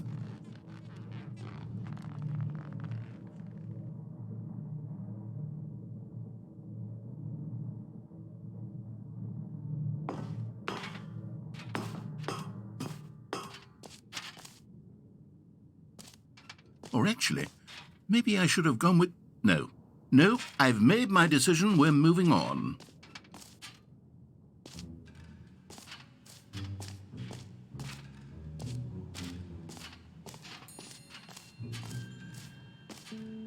You know what? Let's bring the jump circle back for Stanley Parable 2 as well. It's...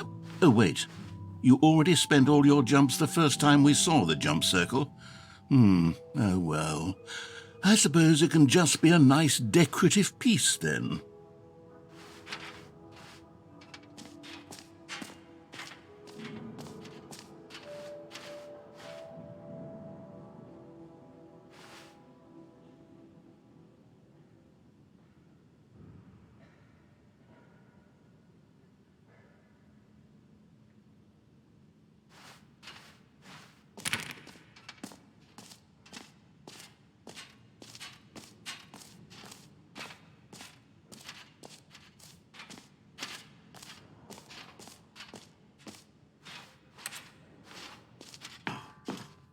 An epilogue would be fun, wouldn't it, Stanley? Yes, it would go at the end of the, well, we'll figure that out later.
This is the story of a man named Stanley.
This is the story of a man named Stanley.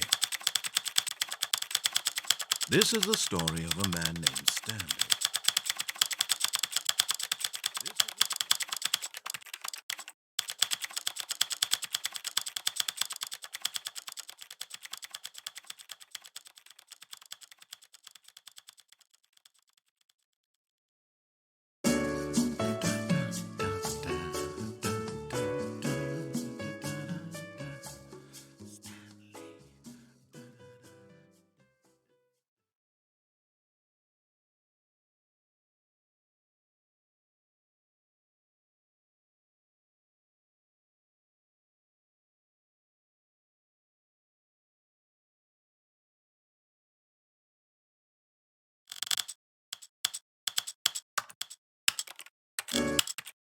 This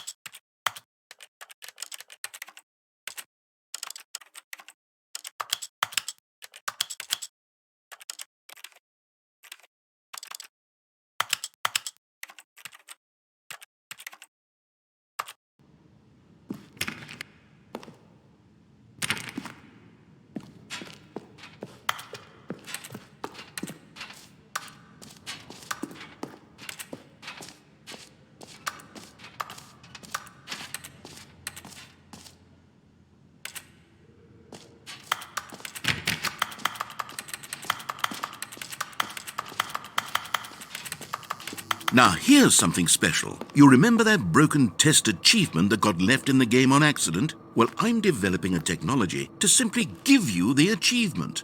Yes. You see, you'll come to this lever, and when you pull it, the achievement will be given to you. It's as simple as that.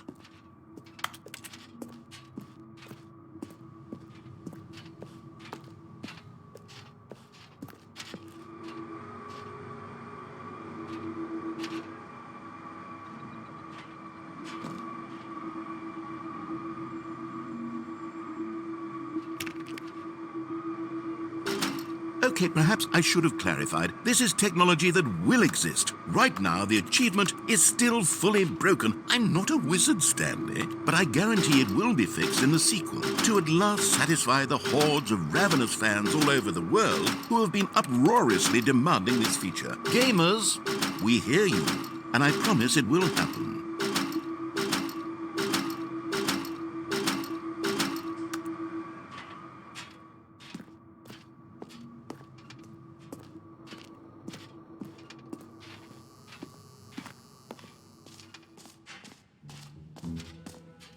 What else? What other exhibits haven't we seen yet?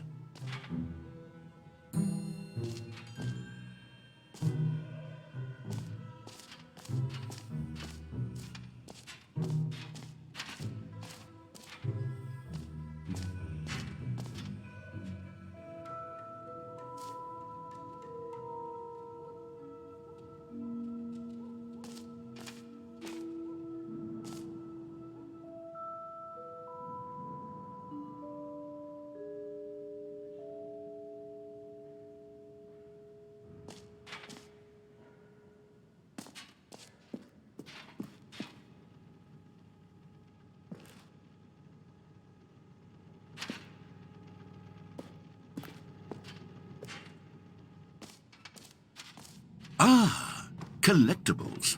Now it's a real video game. In the Stanley Parable 2, you'll run around gathering up these miniature Stanley figurines. And what's truly innovative is that there will be no reward for collecting all of them. I don't want to stifle the intrinsic joy of watching a number go up. You simply collect all of them, and then you move the hell on with your unremarkable life.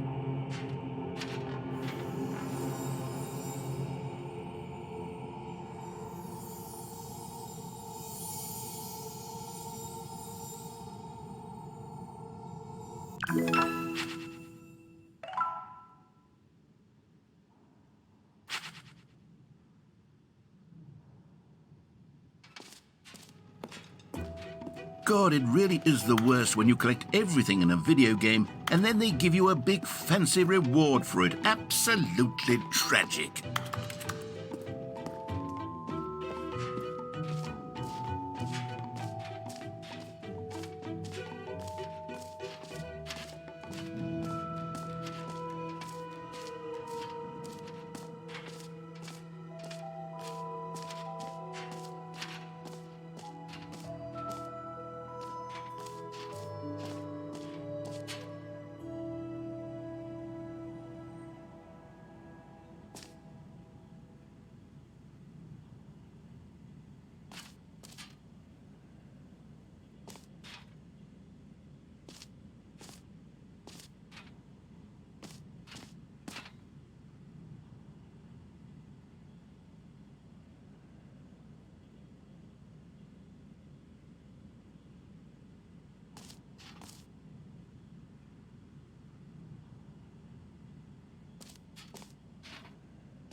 Stanley, here's an idea that I'm truly fond of. It's never been done before in a video game. This is, in fact, a hole that you can fall down forever. That's right. Infinite falling. You can fall until the end of time, if you like. A stunning leap forward for video games as a medium.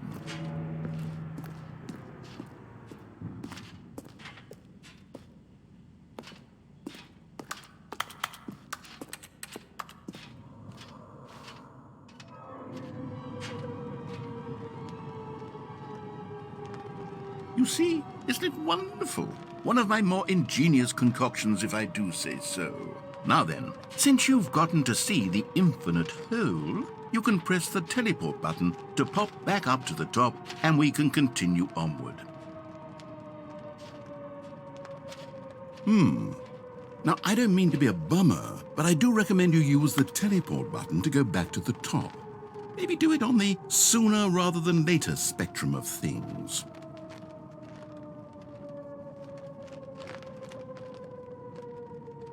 Okay, Stanley, I don't know quite how to say this tactfully, but it's possible that I slightly exaggerated the infinite nature of the hole. Is it a very, very deep hole? To be certain it is. It's an extremely deep hole. I don't want anyone to say that it isn't an astonishingly deep hole. It is. Is it infinite? Well, that sort of depends on your definition of infinity. From one perspective, the infinite is merely philosophical in nature. It's more of a...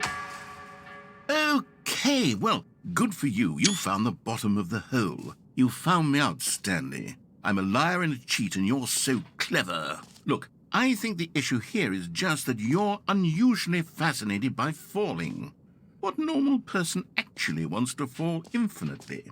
I figured the hole was as deep as anyone would actually need. Don't you put this on me. Maybe you're the problem. Look, things got a little heated there. I think we both said some things we didn't mean. Why don't we just put all this behind us and agree to just call the hole mostly infinite? If that works for you, then go ahead and press the teleport button to warp up to the top of the hole and we can move on. I'll just be up here when you're ready.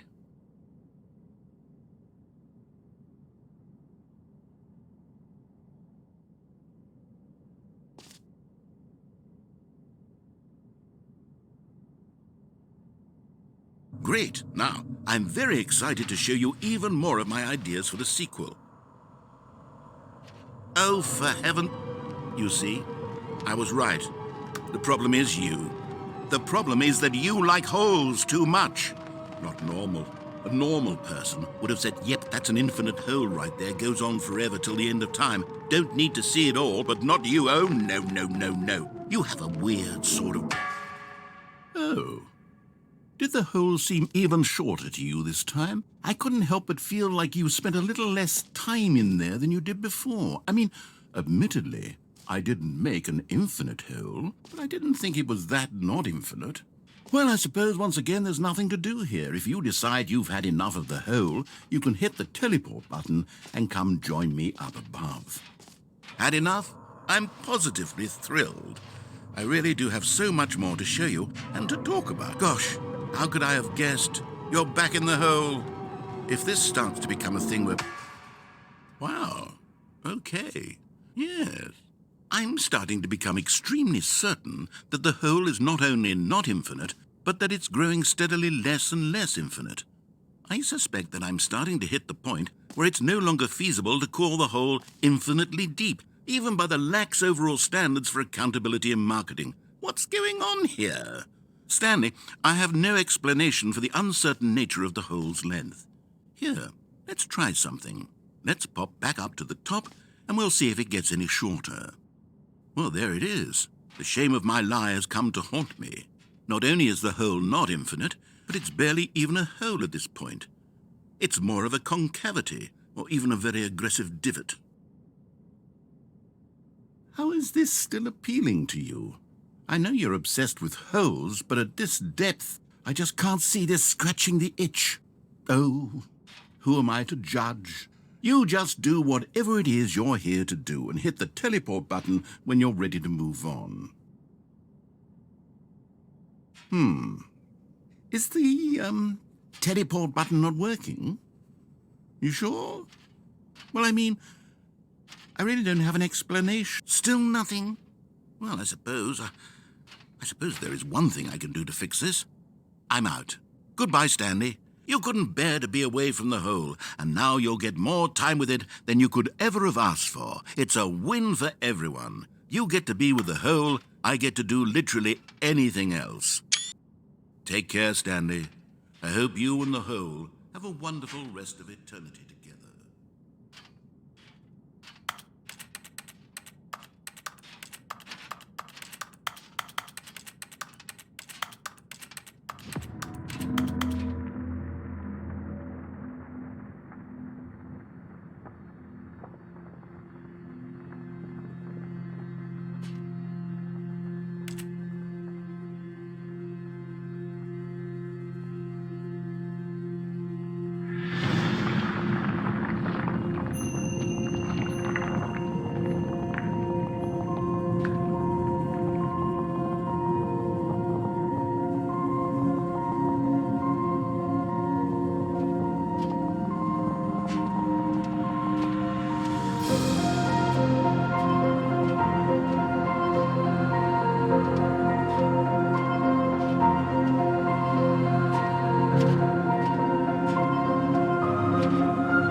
My head's stronger, now you're no longer using up this space of mine. My head's stronger, now you're no longer using up this space of mine. My head's...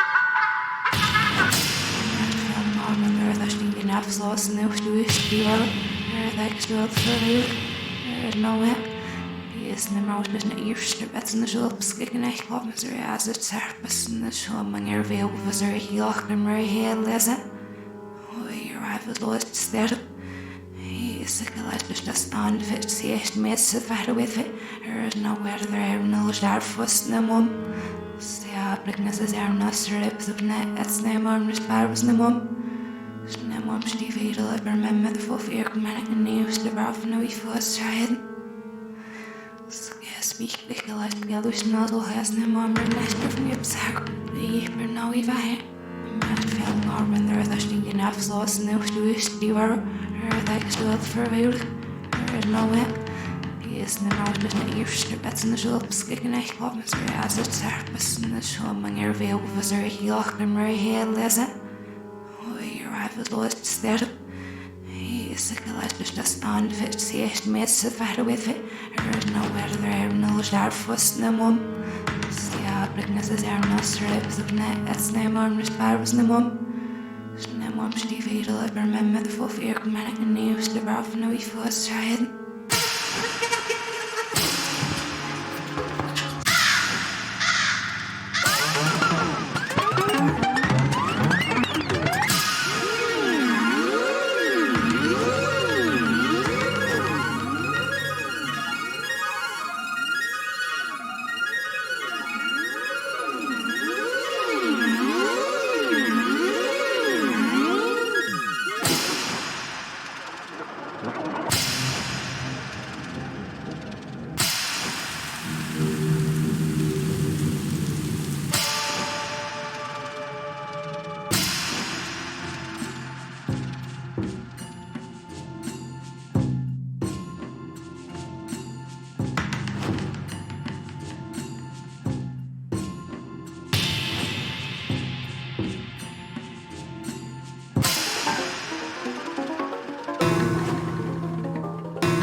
Stanley?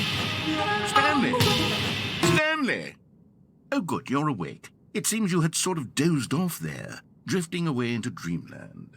But we can't have that, Stanley, because this hole is just so darn fascinating that I want you to be wide awake for every second of it. You don't want to miss a single moment. So how about if I just pop in from time to time and wake you up to keep you really, truly focused on the whole. From the looks of things, you and I will have many, many years here in this hole, and I'm looking forward to all of them. Stay alert, Stanley. I'll be back. Toodlepip.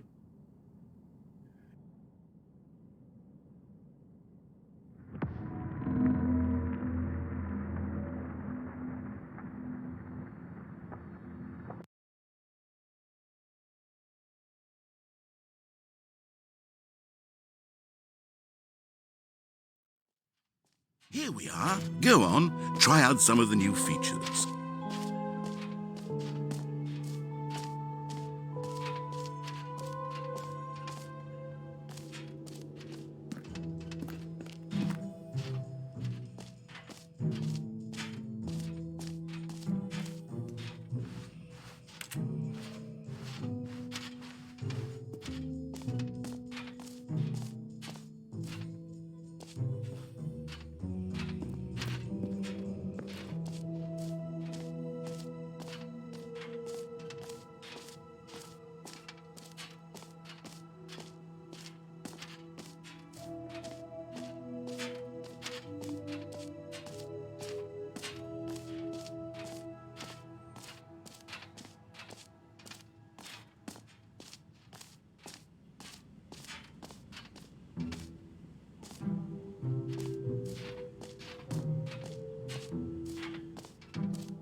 All right, have you seen everything you wanted to? Ready to move on now?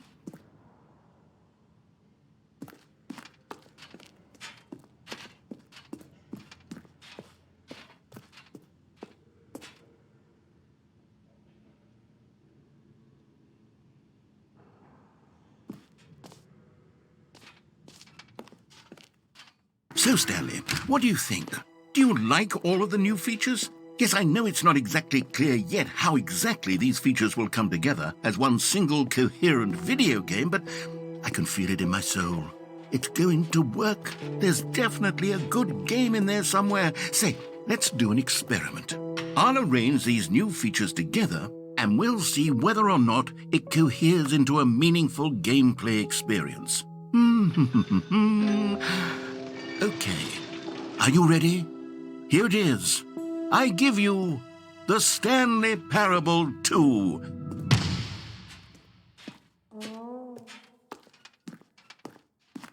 I mean, there's potential here, right? It's sort of... Okay, never mind.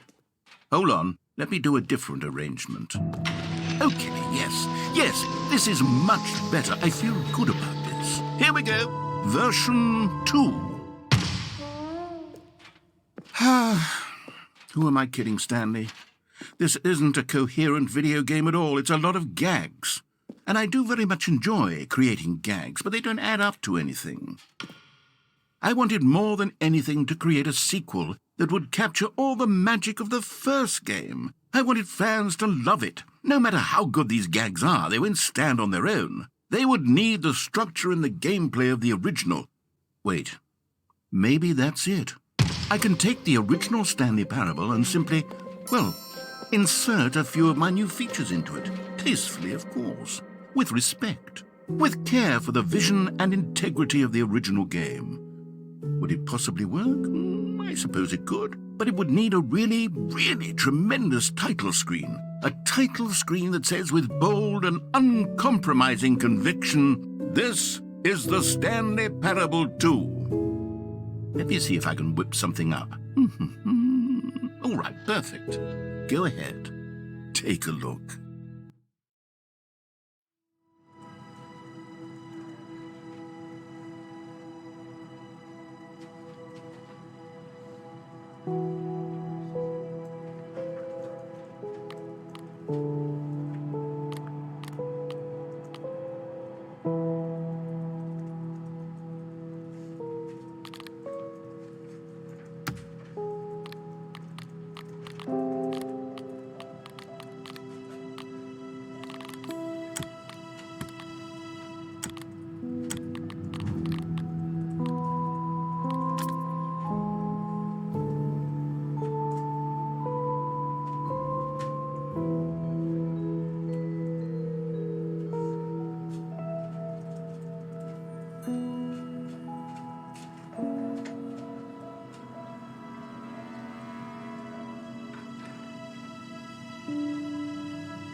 This is the story of a man named Stanley.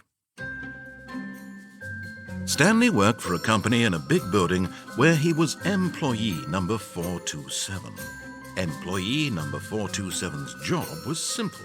He sat at his desk in room 427 and he pushed buttons on a keyboard. Orders came to him through a monitor on his desk, telling him what buttons to push, how long to push them, and in what order. This is what employee 427 did every day of every month of every year.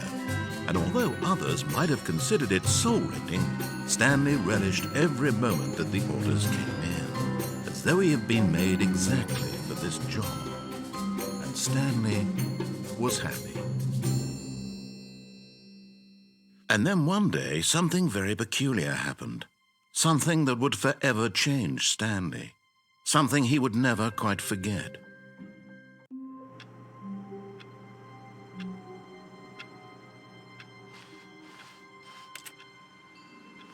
All of his co-workers were gone.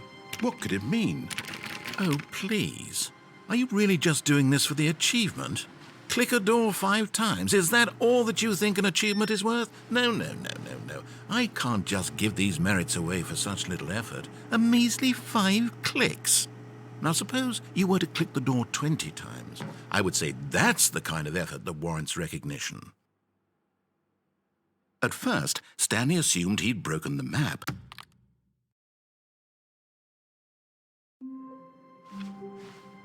All of his co-workers were gone. What could it mean? Stanley decided to go to the meeting room. Perhaps he had simply missed a memo.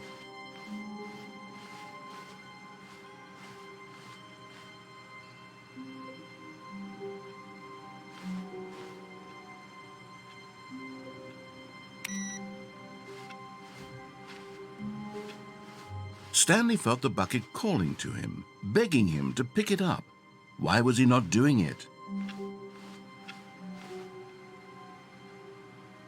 Stanley picked up the bucket.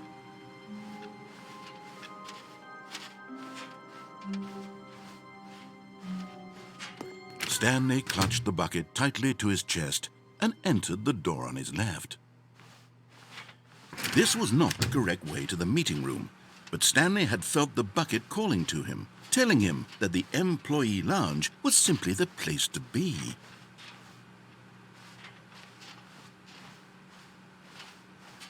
And here it was. Had the bucket turned out to be correct? Was this better than the meeting room? Yes, Stanley thought to himself. Yes, perhaps it truly was. How insightful the bucket turned out to be.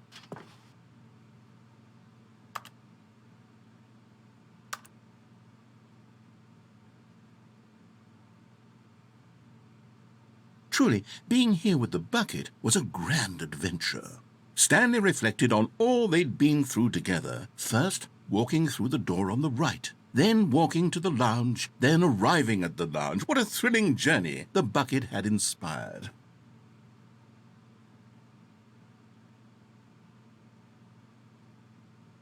Perhaps this was where the bucket felt most truly at home, here in the employee lounge. Perhaps it's the only place a bucket can even feel at home.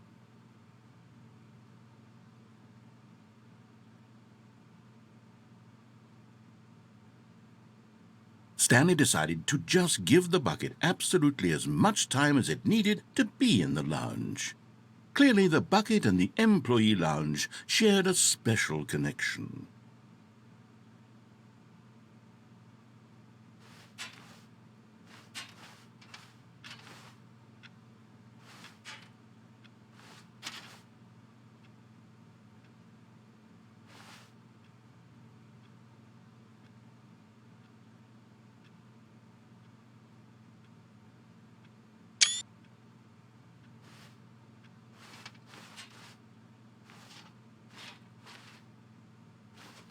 But finally, the bucket was done being in the lounge, and they took the first open door on their left to get back to business. No, Said the bucket. don't go to the meeting room. Go somewhere else. The cargo lift, yes. Go there. Go to the cargo lift.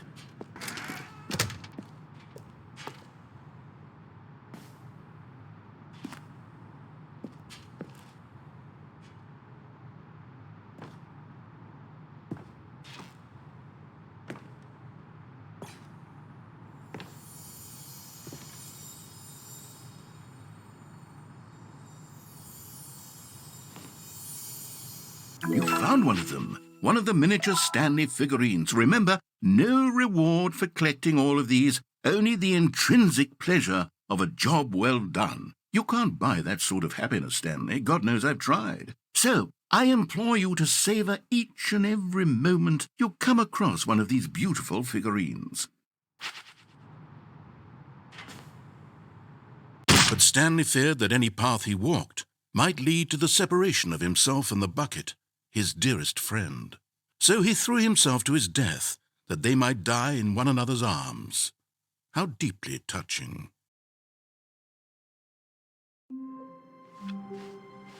All of his co-workers were gone.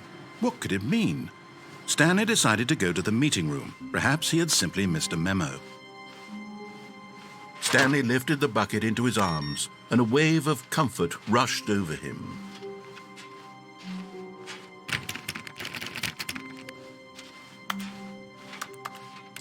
Stanley clutched the bucket tightly to his chest. This was not the correct way to the meeting room, but Stanley had felt the bucket calling to him, telling him that the employee lounge was simply the place to be.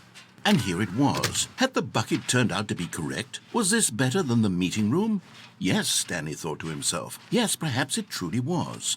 How insightful the bucket turned out to be.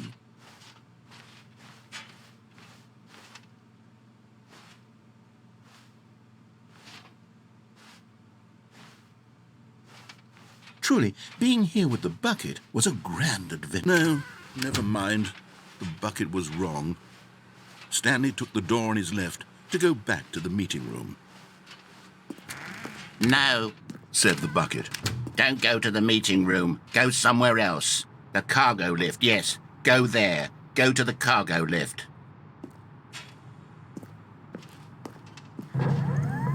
Good, Said the bucket. now ride the lift all the way to the top.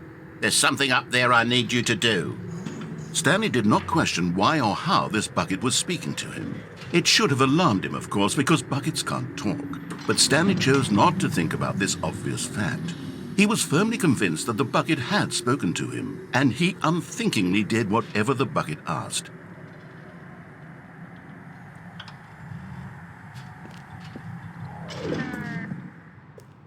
In here, said the bucket. Go into this dark room over here. Stanley once again obeyed blindly.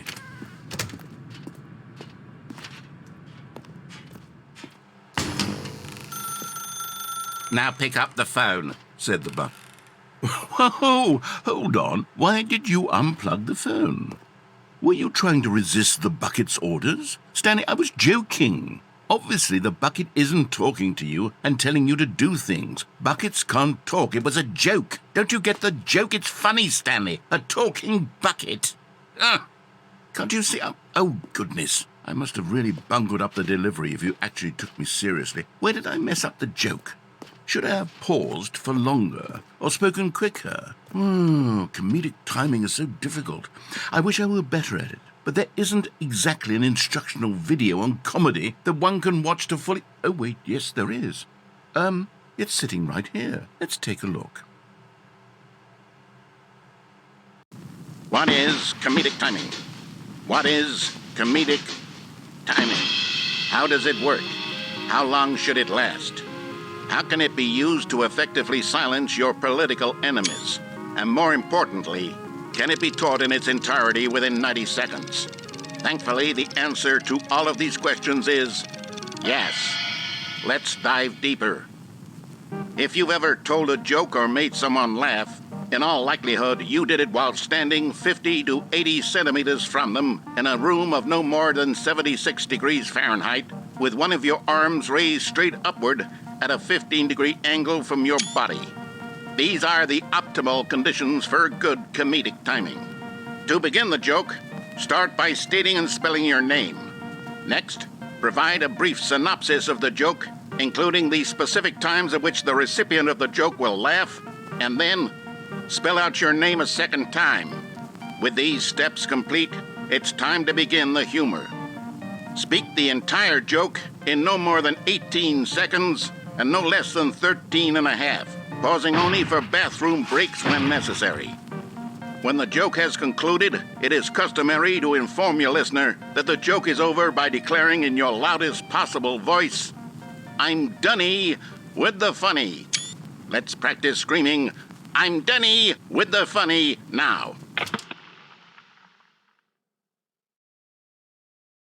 Good. This saying is a perfect example of expectations management, which is the cornerstone of good comedy. Finally, it's time to hand out surveys. Collecting hard data from your audience on how rapt they were throughout the joke is the only way to grow or learn as a comedian.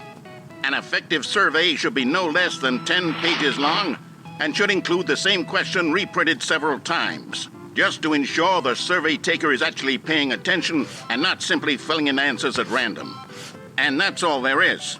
With these strategies at your disposal, you'll have audiences doubled over in laughter and even tripled over in laughter in no time at all. Just remember to let them stop laughing at some point, you gut-busting little scamp. After all, we're each of us needed on the front lines of the war to fight the 12-legged invader who threaten our very existence and who very likely die in a hailstorm of bullets and mandibles. All of us must be prepared to give our lives to this noble cause, just as our children must do after us, and their children after them. Godspeed, and may Earth reign supreme. Hey, goodness, this video is a little outdated, isn't it? Well, no matter. I think the fundamentals of proper comedic timing are still as relevant today as they were back then. So with that in mind, I believe the only way forward is for us to return to the two doors and walk through all of this again, so I can try telling my story with more appropriate comedic delivery. Come along, let's head back.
Even now, Stanley's office was a distant memory.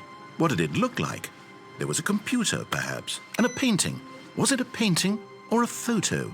He could no longer recall.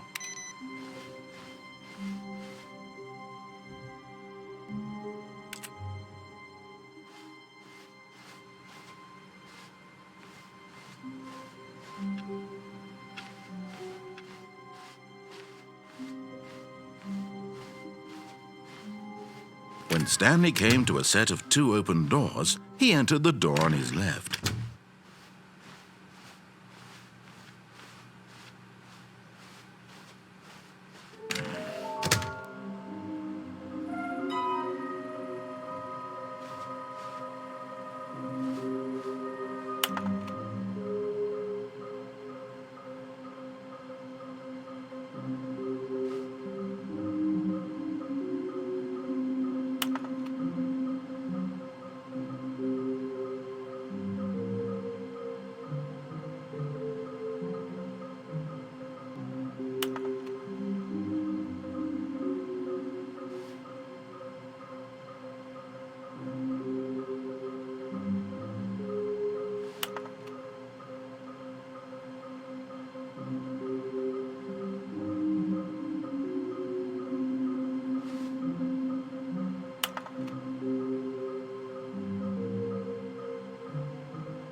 Stanley stepped into the broom closet, but there was nothing here, so he turned around and got back on track.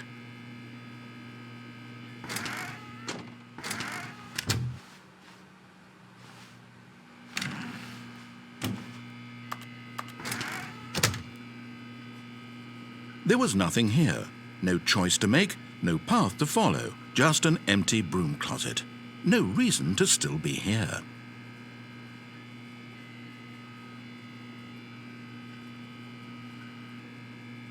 It was baffling that Stanley was still just sitting in the broom closet. He wasn't even doing anything.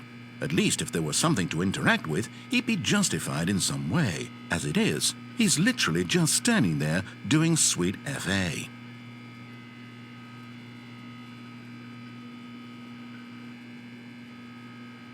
Are you really still in the broom closet?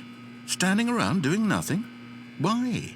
Please offer me some explanation here. I'm genuinely confused.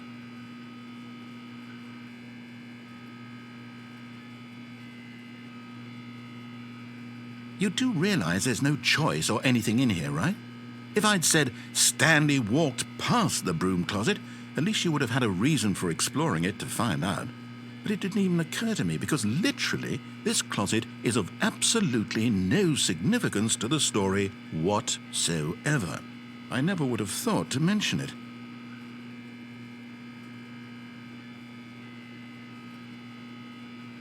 Maybe to you this is somehow its own branching path. Maybe when you go talk about this with your friends you'll say, "Oh, did you get the broom closet ending? The broom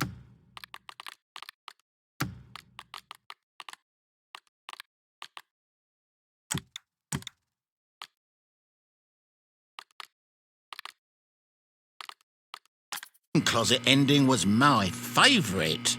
I hope your friends find this concerning.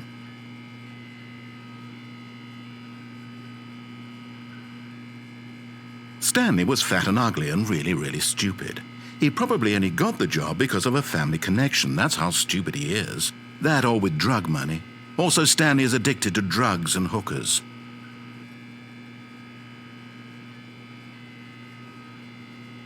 Well, I've come to a very definite conclusion about what's going on right now. You're dead. You got to this broom closet, explored it a bit, and were just about to leave because there's nothing here when a physical malady of some sort shut down your central nervous system and you collapsed on the keyboard. Well, in a situation like this, the responsible thing is to alert someone nearby so as to ensure that your body is taken care of before it begins to decompose. Hello? Anyone who happens to be nearby? The person at this computer is dead. They have fallen prey to any number of your countless human physiological vulnerabilities. It's indicative of the long-term sustainability of your species. Please remove their corpse from the area and instruct another human to take their place, making sure they understand basic first-person video game mechanics and filling them in on the history of narrative tropes in video gaming, so that the irony and insightful commentary of this game is not lost on them. All right, when you've done that, just step out into the hallway. Ah, second player. It's good to have you on board. I guarantee. Coming to a staircase, Stanley walked upstairs to his boss's office.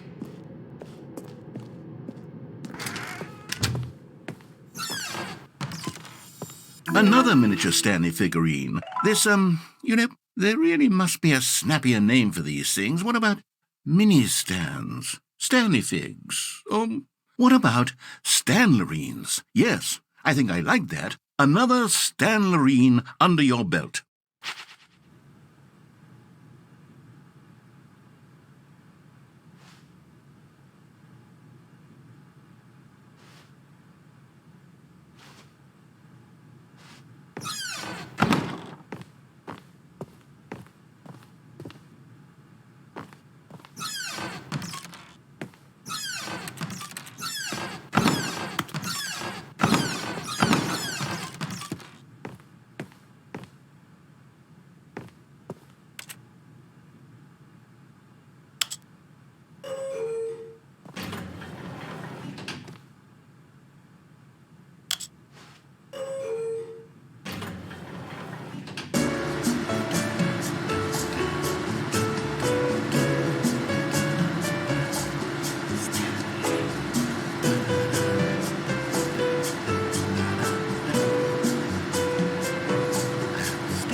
Stepping into...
All of his co-workers were gone.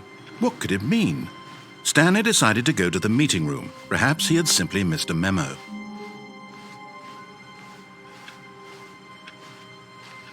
The confusion and the chaos all seemed to melt away as Stanley embraced the bucket. Stanley clutched the bucket tightly to his chest. This was not the correct way to the meeting room, but Stanley had felt the bucket calling to him, telling him that the employee lounge was simply the place to be. And here it was. Had the bucket turned out to be correct? Was this better than the... No, never mind. The bucket was wrong. Stanley took the door on his left to go back to the meeting room. No, said the bucket. don't go to the meeting room. Go somewhere else. The cargo lift, yes. Go there. Go to the cargo lift. Good, said the bucket. Now ride the lift all the way to the top. There's something up there I need you to do. Stanley did not question why or how this bucket was speaking to him. It should have alarmed him, of course, because buckets can't talk. But Stanley chose not to think about this obvious fact. He was firmly convinced that the bucket had spoken to him, and he unthinkingly did whatever the bucket asked.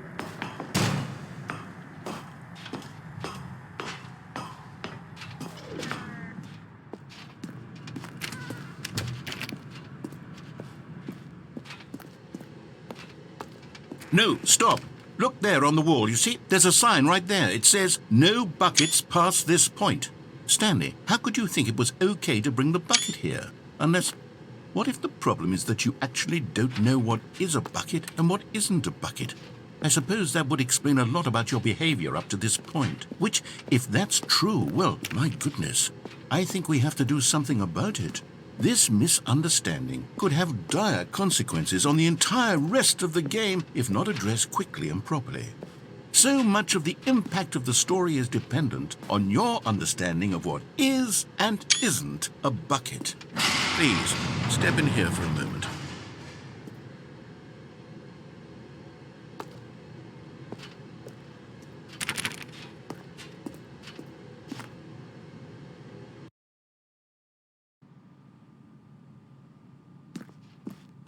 Now then, I'm going to run you through some test scenarios, and you'll tell me whether or not the thing I'm showing you is a bucket. Simple enough, right? This should tell us everything we'll ever need to know about what is or is not a bucket. Okay, let's begin. Item 1.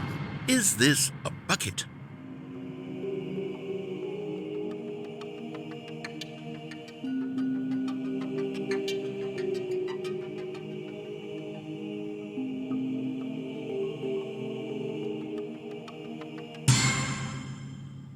Correct.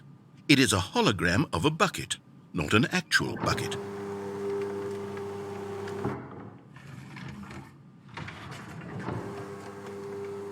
Item 2.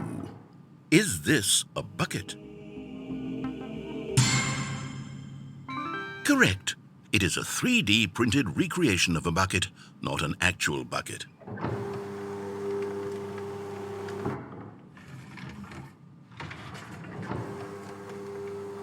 Item 3. Is this a bucket? Correct. This is a bucket.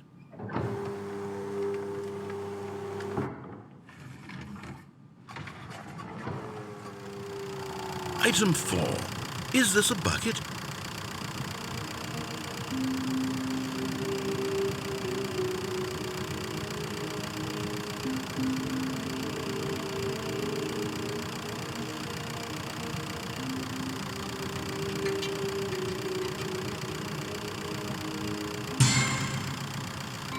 Correct. This is a tractor and not a bucket. To be honest, I just sort of put this one in here as a gimme, but I was starting to get concerned that even this might be too much for you. Thank you for not making me look like an idiot. Okay, next one.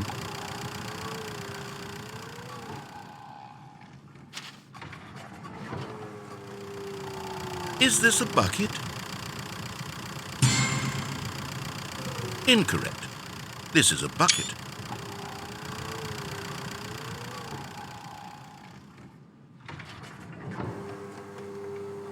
Item 6.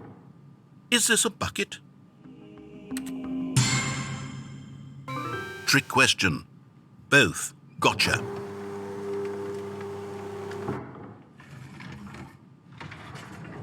Item...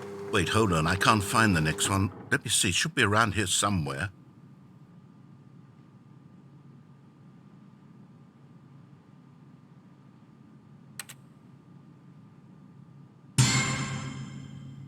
Yes, thank you.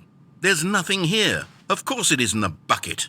We both know full well that nothing isn't a bucket. Wait, when I say nothing isn't a bucket, that makes it sound like I'm saying everything is a bucket, which of course is not true. Unless, is that what you think? Answer me straight, Stanley. Are you trying to tell me that you believe everything is a bucket? You know what? I'm too confused to even sort it out. I've lost all sense of perspective. What is a bucket? What isn't a bucket? Mere moments ago I could answer these questions with confidence, and yet now I'm somewhat adrift. Do any of us know what a bucket is? Am I a bucket? Stanley, I can't keep doing this. I'm losing myself, and myself was all I ever had to begin with. I'm afraid the bucket is threatening to tear our relationship apart. I can't have that. I'm sorry. But I'm going to erase all buckets from the game entirely. Okay, here we go.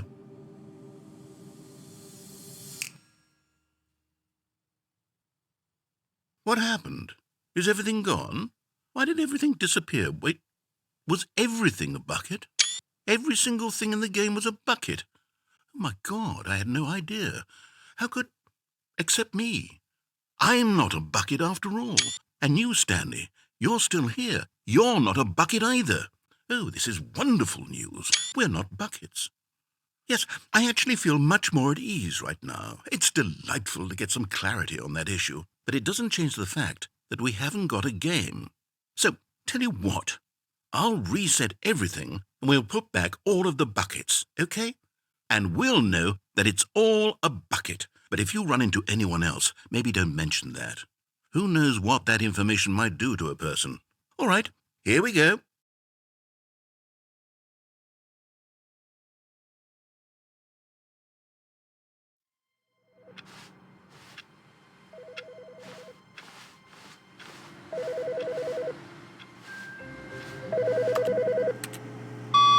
Hello.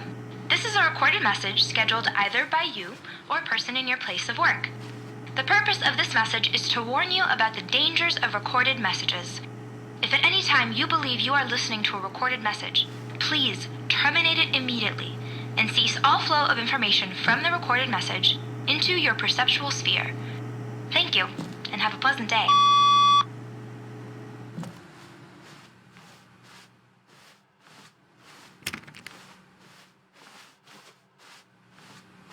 Warmth spread through Stanley's arms. With the bucket in his arms again, he was home. Stanley clutched the bucket tightly to his... This was not the correct way to the meeting room, but Stanley had felt the bucket calling to him, telling him that the employee lounge was simply the place to be. And here it was. Had the bucket turned out to be correct? No, never mind. The bucket was wrong. Stanley took the door on his left to go back to the meeting room. No, Said the bucket. don't go to the meeting room. Go somewhere else. The cargo lift, yeah, good. Said the bucket. Now ride the lift all the way to the top. There's something up there I need you to do. Stanley did not question why or how this bucket was speaking to him. It should have alarmed him, of course, because buckets can't talk. But Stanley chose not to think about this obvious fact. He was firmly convinced that the bucket had spoken to him, and he unthinkingly did whatever the bucket asked. No, stop. Look there on the wall. You see, there's a sign right there. It says, "No buckets past this point." Stanley, how could you think it was okay to bring the bucket here? Unless, what if the problem is that you actually don't know what is a bucket and what isn't a bucket? I suppose that would explain a lot about your behavior up to this point. Which, if that's true, well, my goodness, I think we have to do something about it. This misunderstanding could have dire consequences on the entire rest of the game if not addressed quickly and properly. So much of the impact of the story is dependent on your understanding of what is and isn't a bucket. Please, step in here for a moment.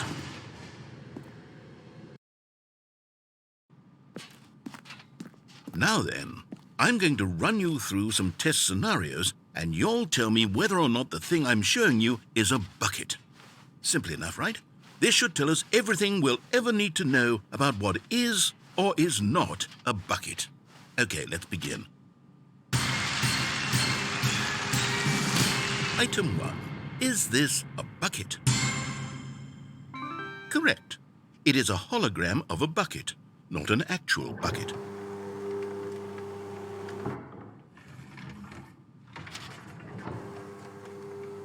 Item 2.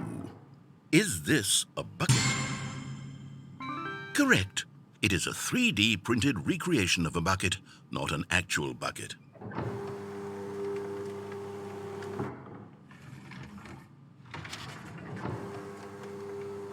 Item 3. Is this a bucket?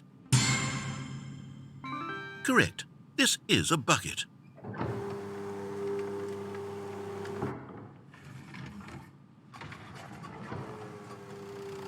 Item 4. Is this a bucket? Correct. This is a tractor and not a bucket. To be honest, I just sort of put this one in here as a gimme, but I was starting to get concerned that even this might be too much for you. Thank you for not making me look like an idiot. Okay, next one.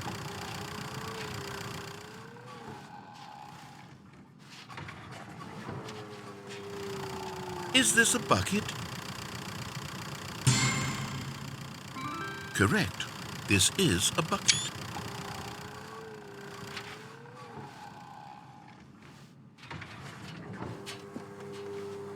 Item 6. Is this a bucket?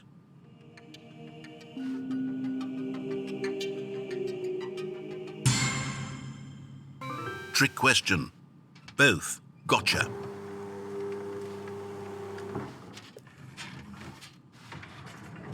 Item... Wait, hold on. I can't find the next one. Let me see. It should be around here somewhere.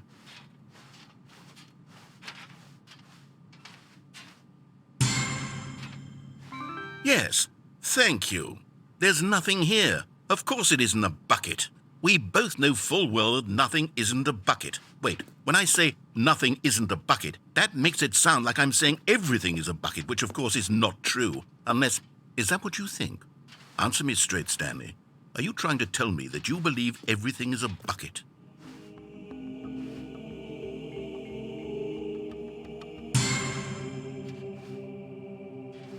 You know what? I'm too confused to even sort it out. I've lost all sense of perspective. What is a bucket? What isn't a bucket? Mere moments ago I could answer these questions with confidence. And yet now I'm somewhat adrift. Do any of us know what a bucket is? Am I a bucket? Stanley, I can't keep doing this. I'm losing myself and my...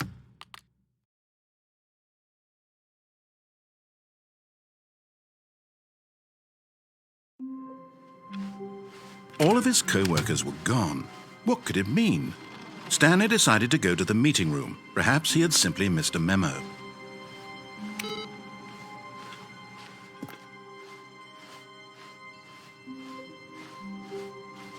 When Stanley came to a set of 2 open doors, this was not the correct way to the meeting room, and Stanley knew it perfectly well. Perhaps he wanted to stop by the employee lounge first, just to admire it. It was okay. But eager to get back to business, Stanley took the first open door on his left. Stanley was so bad at following directions, it's incredible he wasn't fired years ago. Look, Stanley, I think perhaps we've gotten off on the wrong foot here. I'm not your enemy, really, I'm not.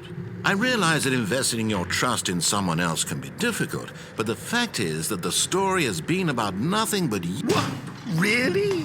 I was in the middle of something. Do you have zero consideration for others? Are you that convinced that I want something bad to happen to you? Why, I don't know how to convince you of this, but I really do want to help you, to show you something beautiful. Look, let me prove it. Let me prove that I'm on your side. Give me a chance. Okay, I'm going back to the name of these little Stanley figurines, and now I'm torn between Stanlerines and Figlies. What do you think, Stanley? What name better encapsulates the intrinsic sense of happiness that you get from seeing a small number in the corner of your screen go up by 1? Let me sit on it. I'm sure it will come to me.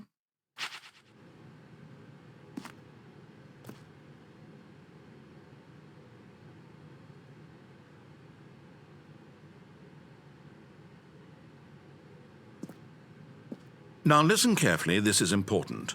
Stanley walked through the red door.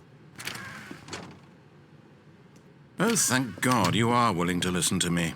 Do you see that I really have wanted you to be happy all this time? The problem is all these choices. The two of us always trying to get somewhere that isn't here. Running and running and running, just the way you're doing right now. Don't you see that it's killing us, Stanley? I wanted to stop. We would both be so much happier if we just stopped. And I think I have a solution. Here, let me show you.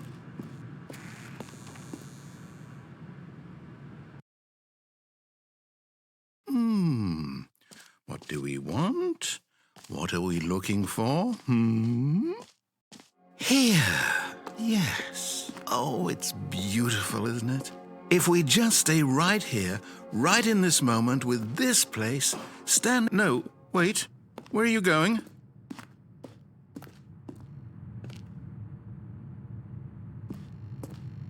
Oh, no.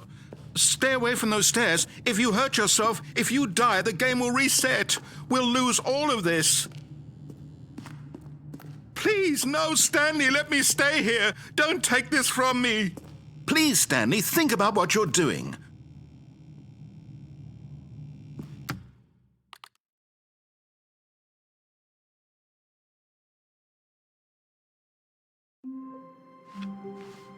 A soft wind blew outside and perhaps rain started, and if it did, it stopped shortly after. Stanley hoped that he would one day see weather.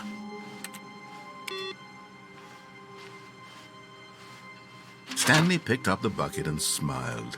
He'd never be alone again, not truly alone, not with the bucket around. Stanley clutched the bucket tightly to his chest and entered the door on his left. This was not the correct way to the meeting room, but Stanley had felt the bucket calling to him, telling him that the employee lounge was simply the place to be. And here it was. Had the bucket turned out to be correct? No, never mind. The bucket was wrong.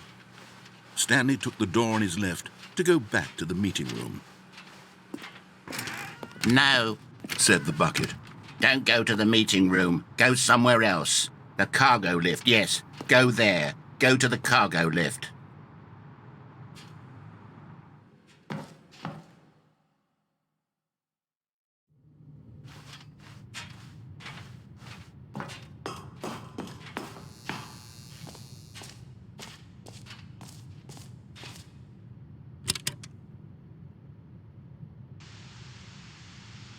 Okay, this is day number 295. Tape number... I don't even know. I've lost track. Nothing feels real anymore. The longer I study this bucket, the less sense anything makes. The sheer euphoria I feel every time I pick it up. No matter how many times I've done it, it's always the same feeling. And the emptiness in my chest when I set it down. It doesn't make sense. There's no explanation for it. I still haven't figured out why I see the world so differently when this bucket is in my arms. Why everything feels so... What do I do with this treasure? I can monetize it. Yes.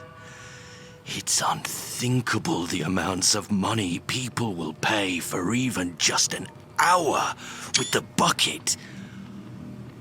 This is my golden ticket. But I have to be careful, because as soon as this gets out, there's going to be a target on my back. Even now, I don't know who might be trying to get...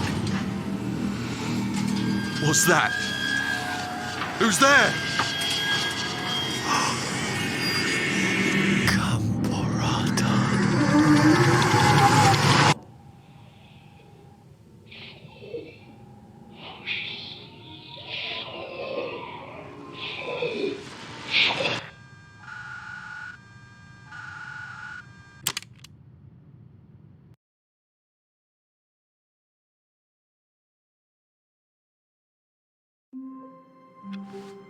All of his co-workers were gone. What could it mean? Stanley decided to go to the meeting room. Perhaps he had simply missed a memo.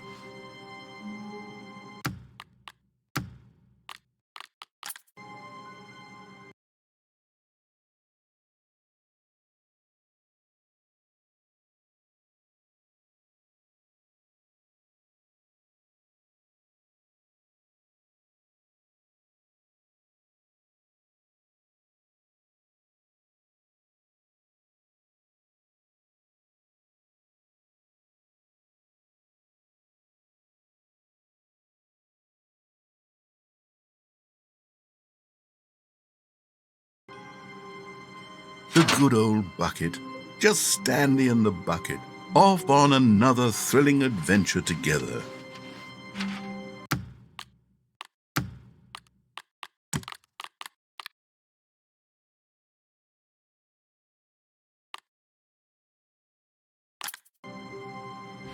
Stanley clutched the bucket tightly to his chest and entered the door on his left.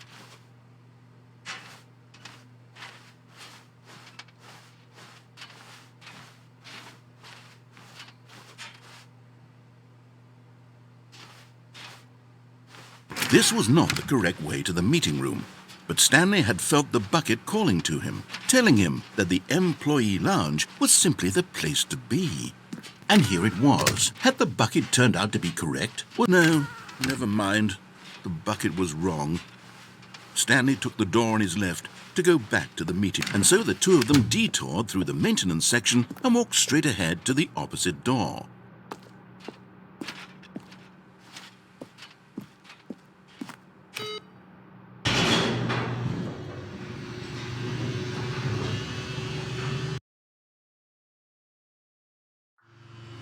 Oh, good, Stanley. I'm glad you found your way here. I knew you'd find this place eventually. You see, your friends and I are concerned for you, Stanley. We've come together here because we care about you very much. It's this bucket you're carrying around everywhere. The bucket isn't even from the original Stanley Parable. It's just sequel content. We're the ones that matter, Stanley. Classic characters from the first game, like the Adventure Line and the Broom Closet. Because that's what fans want from a sequel. They want more of their favorite jokes, not this bucket that they've never seen before. Yes, I know I'm the one who gave you the bucket, but you're spending too much time with it. Don't you want another story involving the Adventure Line? We could make the Adventure Line go somewhere new. Yes, yes, that's what the fans want. Let's do it.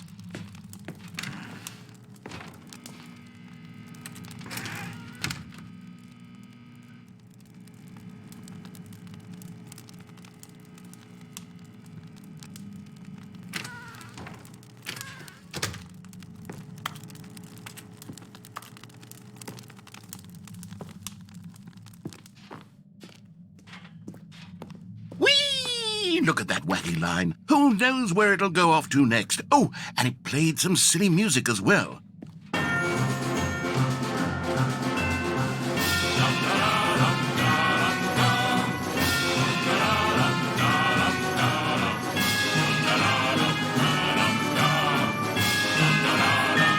Now this is what the Stanley Parable is all about. Don't you remember all those great jokes from the original dialogue? Also, Stanley is addicted to drugs and hookers.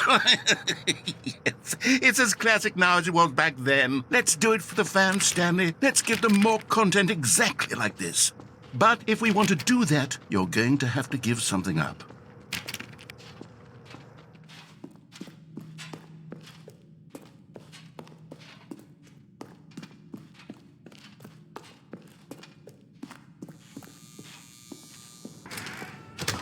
Don't you get it, Stanley? We need to get rid of the bucket. That's why I'm very proud to introduce a brand new character. This is the Bucket Destroyer. I think it'll make a wonderful new addition to the rich lore of the Stanley Parable. True, it also was not in the original game, but it's such a well-fleshed-out character with so much personality that to me it already feels as though it's been part of the cast all along. Don't you agree? Can you guess what the Bucket Destroyer does? Surely you don't need me to spell it out for you. Go ahead now, Stanley. Say goodbye to the bucket, and then pop it into the machine when you're ready.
How long was I sitting there? Stanley wondered to himself. Minutes? Days? Centuries? Did something crucial happen while my senses were turned? He made a note to be more careful with time from now on. Where are we going today? The bucket asked. Stanley just smiled. Anywhere they went together would be perfect. Stanley clutched the bucket tightly to his chest and entered the door on his left.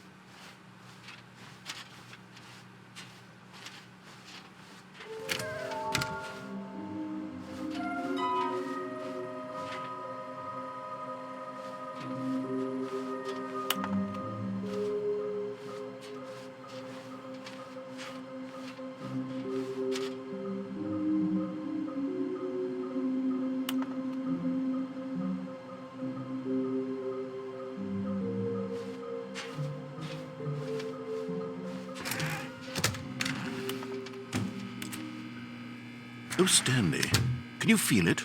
The broom closet. It wants the bucket. You can feel that, can't you? The aura of jealousy? It's as clear as day. This broom closet believes it deserves the bucket.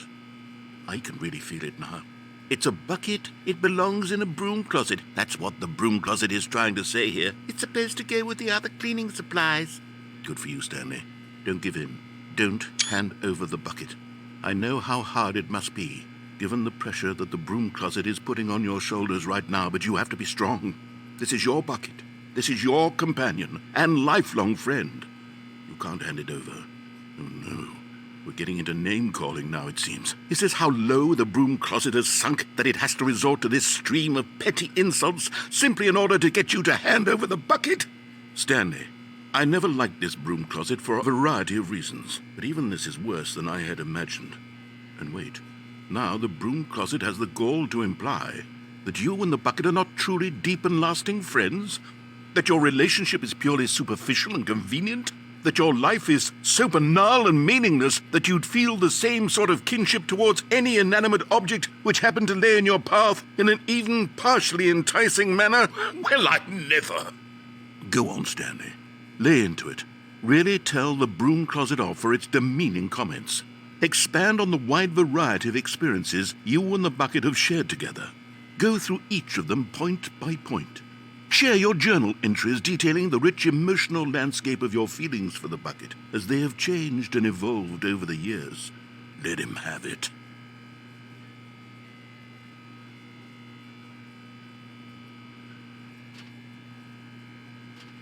Okay, I've got you something which I think will help settle this debate once and for all. Here we go. There. Now it's settled. No more debate, no more discussion.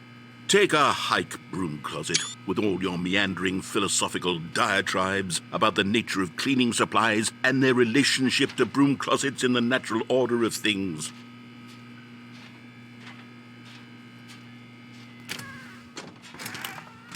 All right, I've got a second sticker back here, and I'm going to slap it on as well because I think it's appropriate.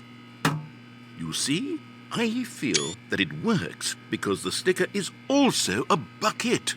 That way, if you're ever unsure whether the thing you're holding is a bucket or not, you can look down at this sticker and say to yourself, ah, it's a bucket. There really is a wide variety of applications for this sticker.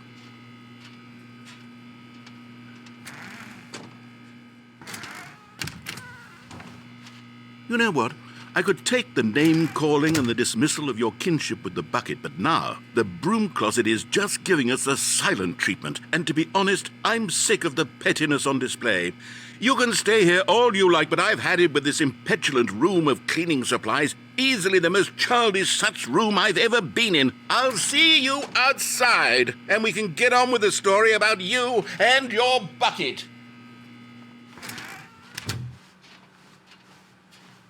Coming to a staircase, Stanley and the bucket walked upstairs to the boss's office.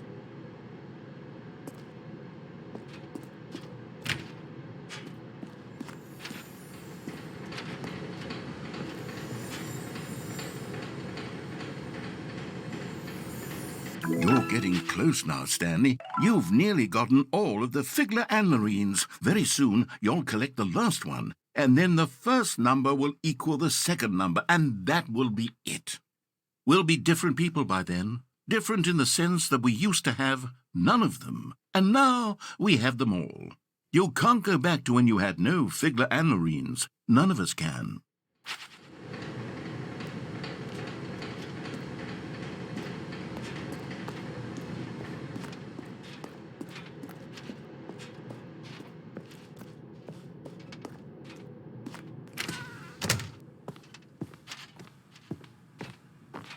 Stepping into his manager's office, Stanley was once again stunned to discover not an indication of any human life. Crushed by the weight of this revelation, Stanley may have broken down into an emotional dumpster fire if not for the soothing presence of the bucket. Even now, in his darkest of hours, did the bucket's warmth and guiding light pierce the dark clouds of confusion and chaos. It would be with him always. The bucket would, and he knew it. The two of them were inseparable. At this point, Stanley was so absorbed in the tender spiritual connection he shared with the bucket that he didn't notice the keypad behind the boss's desk. Nor in his bliss of simply being near the bucket did he have any notion that the PIN number for the keypad was 2845.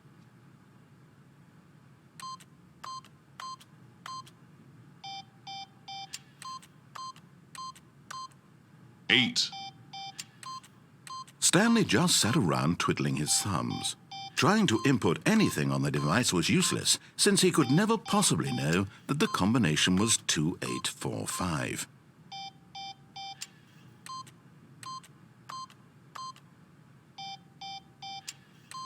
"2845.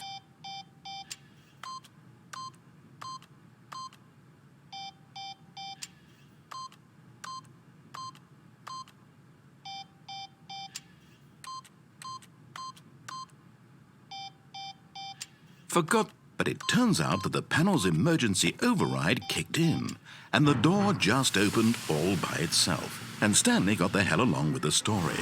Well, whoop-de-doo.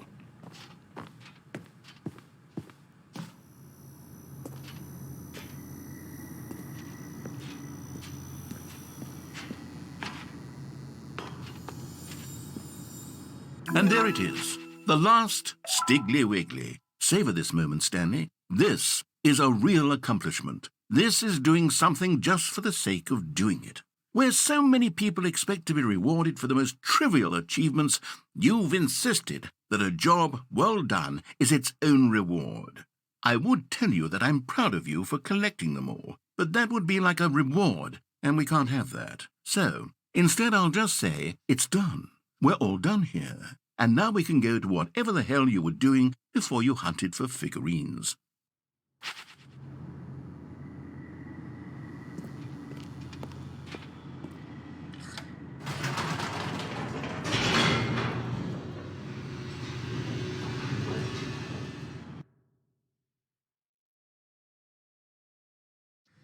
The elevator raced downward, plummeting towards an unknown fate. It would be all Stanley could do to keep himself together, if not for the bucket. Soothing him, comforting him, reassuring that in this darkest moment of uncertainty, he would be all right. The bucket is here for you, Stanley. Everything will be fine.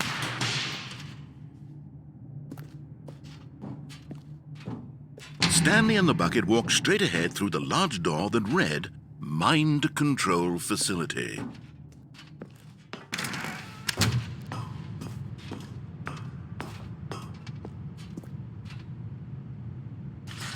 The lights rose on an enormous room packed with television screens. What horrible secret did this place hold? Stanley and the bucket both wondered to themselves.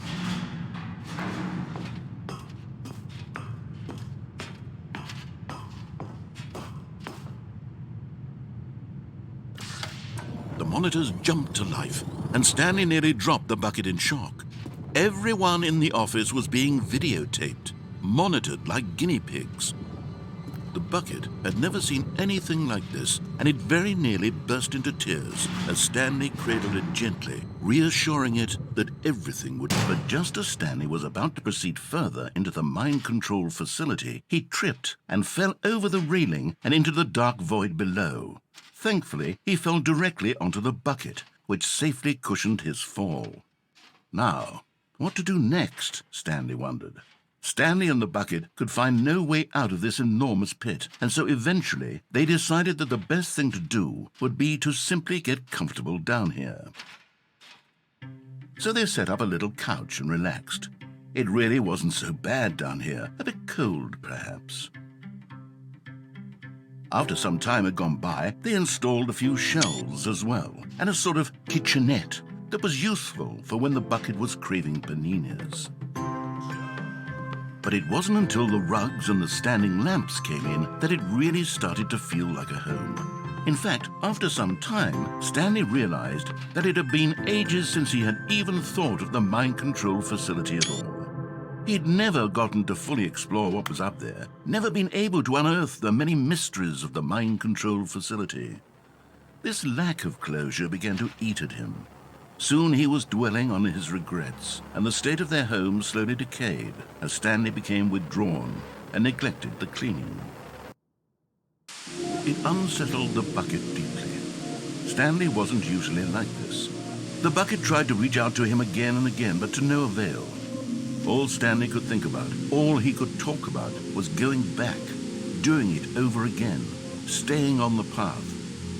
It was a mistake to leave the path. It was a mistake. It was a mistake. I need to do what the narrator says. I need to see the true ending. This made no sense at all to the bucket, which was simply trying to live its life down here as comfortably as possible. Yet Stanley was unconsolable. This isn't an ending. This is just a hole in the ground. The bucket sighed. True, it wasn't an ending. But it's where we happen to be. And maybe, possibly, if we accept the reality of things, maybe this will become an ending eventually. It's what the bucket was counting on. The two of them waited for a very long time.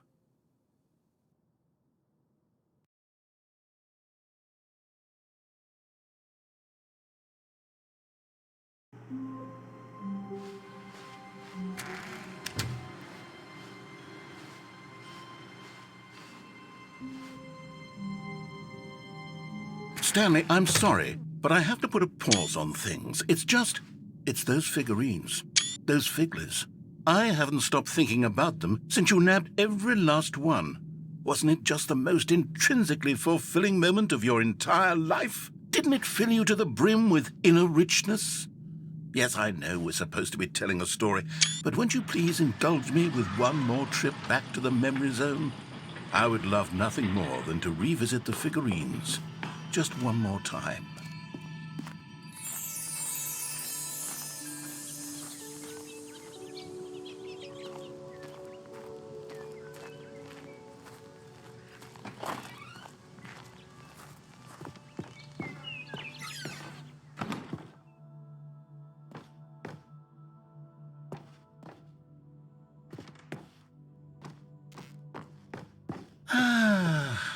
Here's where it all began. The first collectible. Back then, we had no idea of how many of them we'd find. Sure, it said 6 right there on the screen, but how could we know for certain? We were so innocent. We'll never be like that again, Stanley.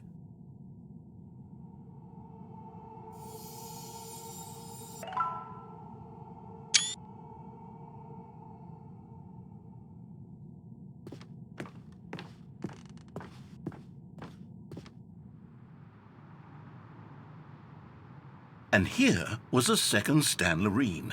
You found this one all on your own, just by poking around in the warehouse. You did that, Stanley. I'll be honest. Back then, I had no faith in you to find any of them, let alone 6. But you continue to surprise me in all sorts of mundane, unremarkable ways.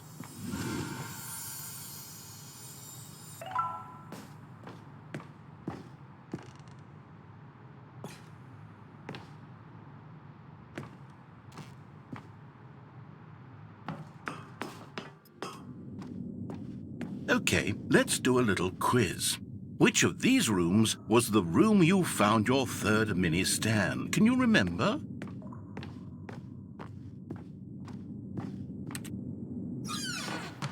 Hey, that's exactly right. It was here in the boss's bathroom. It was the third one. You picked it up, and then after that, you had 3 of them.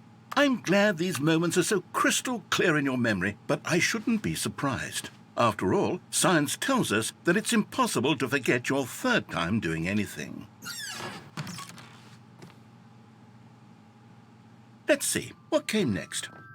Oh yes, we found a Figley in this pink room.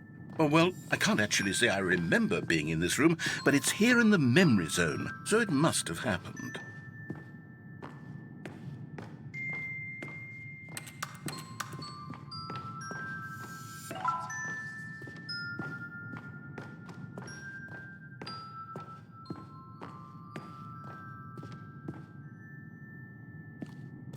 This was the 5th mini-Stan, and this one was really something special. It was under the stairs. I remember it so clearly. In fact, because this one is particularly special to me, I made a little video to commemorate the occasion. Enjoy.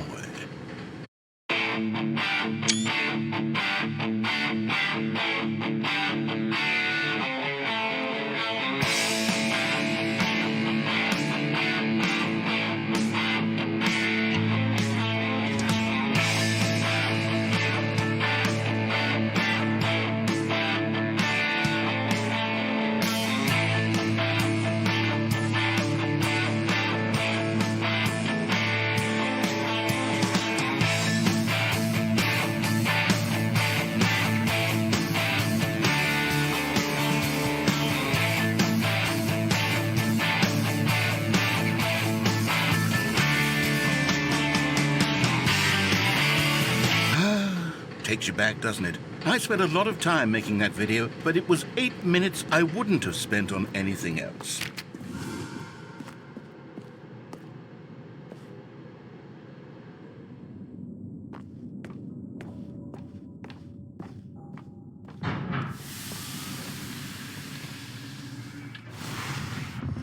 And then, Stanley, then we came to the last collectible, the final figurine, right here behind the boss's office. This memory is the most distinct and clear in my mind, perhaps because it was the one that happened more recently than all the others. Who can truly say how the mind works? All I know is that this is the moment where you picked up a Figley and I thought to myself, yes, that's all of them. They're all collected.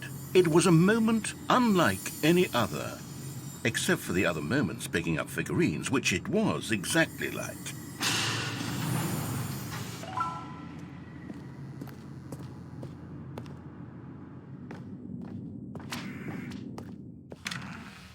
And then there was no more, because we've caught up to the present moment. Nothing left to do but move onward into the future. Goodbye, Memory Zone.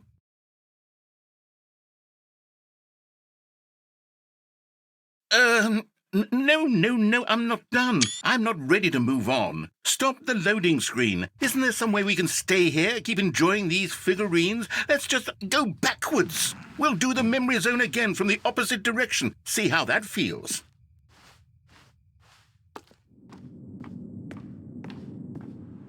Okay, yes, the back of the boss's office. I remember this. I must say, of all the figurines we looked at in our initial tour of the memory zone, this one is the most distinct and clear in my mind. Let's keep going. I want more. And here's where I made that video. Don't you remember the video we watched?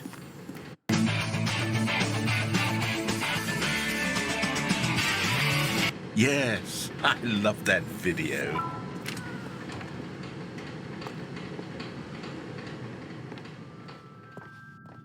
Still don't remember the pink room, Stanley. Still no memory of this one. Good room, though. A solid room.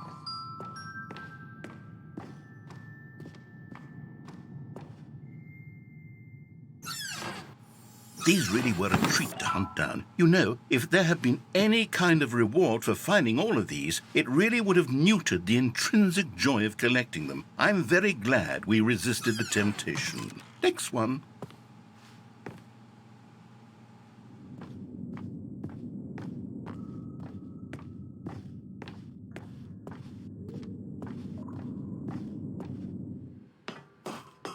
This was our second Figley. Don't you remember? Yes, I remember it too. The past is truly a wonderful thing. Why does anyone ever choose to leave it? Keep going.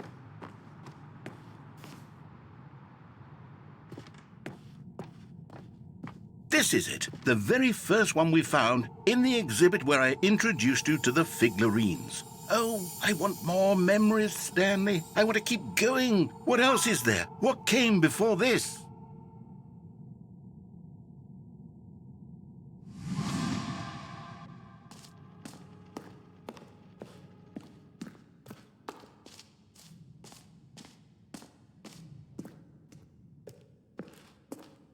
Look, it's the terrible new content that we were originally sold on. I remember hating it back then, but time does put a rosy filter on everything. In fact, I dare say I'm actually quite fond of it now. Look how much fun the past is. I want more memories.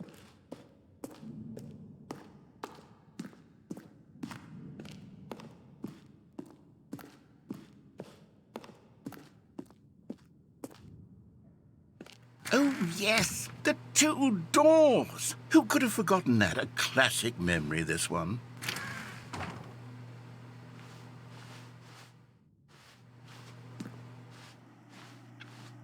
And before everything else, there was your office. Is there anything else? Was there something that came before your office? There's something I feel I can remember. I can remember. Yes, I'm remembering something now. I remember before this whole story got started. Back then I was different. I used to make big decisions. I was passionate. I was skeptical. I weighed each decision with profound thoughtfulness. And then somewhere along the way, I stopped making decisions. I became lazy, and I came up with a character named Stanley to do my thinking for me. He would make the decisions. He would decide which way to go. I would cheer him on as he collected figurines for no reason. Why did I invent Stanley? Was I lonely? Yes, perhaps that's it. Perhaps I needed to imagine I had companionship. And Stanley really did make for a wonderful companion, even if he was a fiction. But I suppose it's grown old. I want to think for myself again. I want to go back to how it used to be. Yes, I can be on my own again. I can do it. I'll be stronger this time. I'll take care of myself. I don't need Stanley anymore. Oh, but he truly was so much fun to play with. You know what?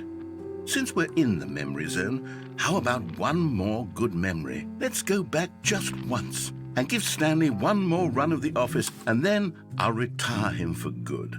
I did enjoy telling his story so very much. Okay, here we go. This is the story of a man named Stanley.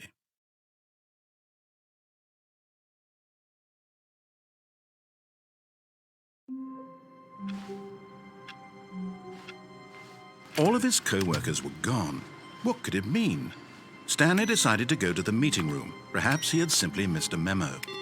No matter how hard Stanley looked, he couldn't find a trace of his co-workers.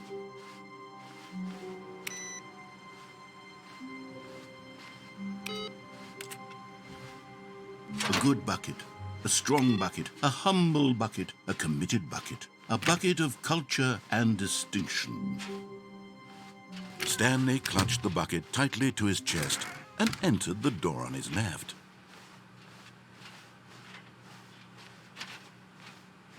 Still no one was here. Stanley needed the bucket's warmth and comfort now more than ever. Perhaps his boss's office was where he'd find answers.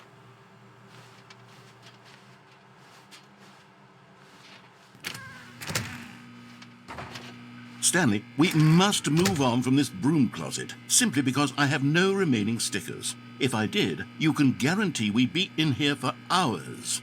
But alas, no stickers.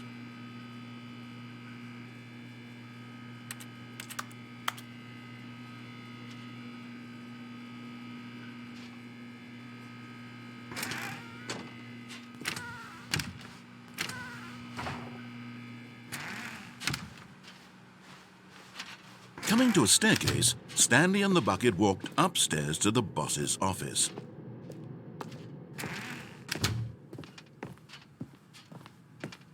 Stepping into his manager's office, Stanley was once again stunned to discover not an indication of any human life. Crushed by the weight of this revelation, Stanley may have broken down into an emotional... But Stanley guessed the correct code by sheer luck. Was it that the bucket knew all along? Was the bucket guiding him?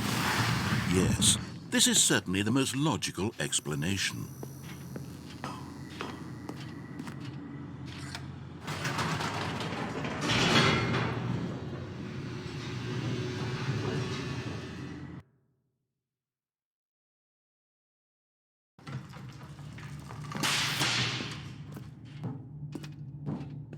Stanley and the bucket walked straight ahead through the large door that read, Mind Control Facility.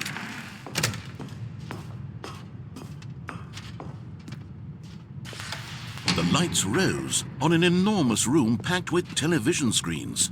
What horrible secret did this place hold? Stanley and the bucket both wondered to themselves.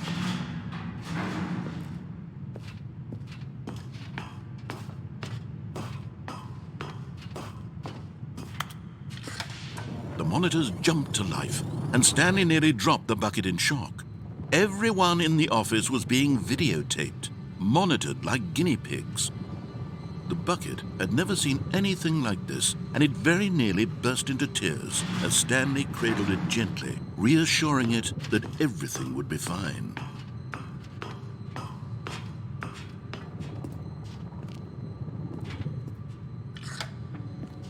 Was the bucket under the mind control facility's influence as well? Had the bucket been told to do things it didn't wish to do? What kinds of things does a bucket want to do or not want to do in the first place?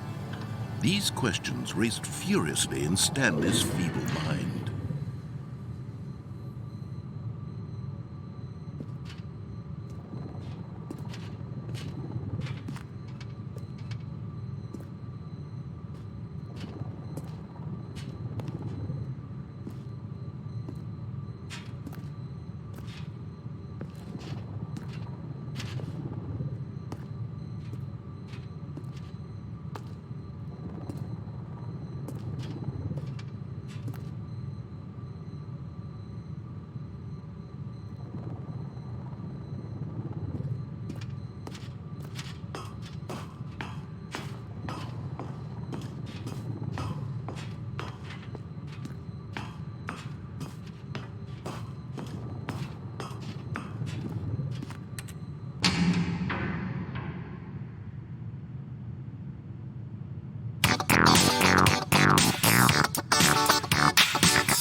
own life in someone else's control?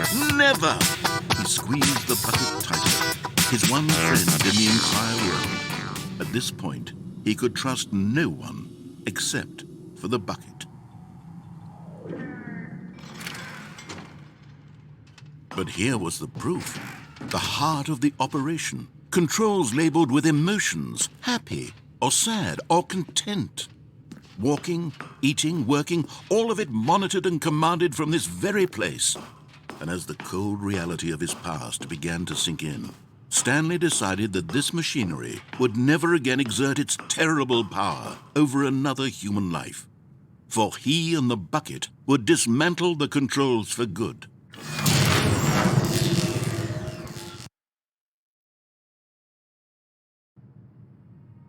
Stanley and the bucket waited in blackness. Was it over? Yes, they had done it. Stanley and the bucket had defeated their greatest and darkest enemy, freed themselves from the tyrannical grip of the evil mind control machine. Freedom was now mere moments away. Excitedly, the two of them began to discuss the kind of life they wanted to live once they stepped through this massive door. The bucket wanted to learn to roller skate. Stanley wanted to sneeze in every country on Earth. Both of them wanted to begin watching a movie, any movie, but then stop it halfway through and begin watching it in reverse from the end. True, it was a simple life they envisioned, but it was one they'd lived together, with one another to lean on, to trust, to support, and What? Wait. What was happening? Why had the door stopped? Was Stanley and the bucket not about to be freed?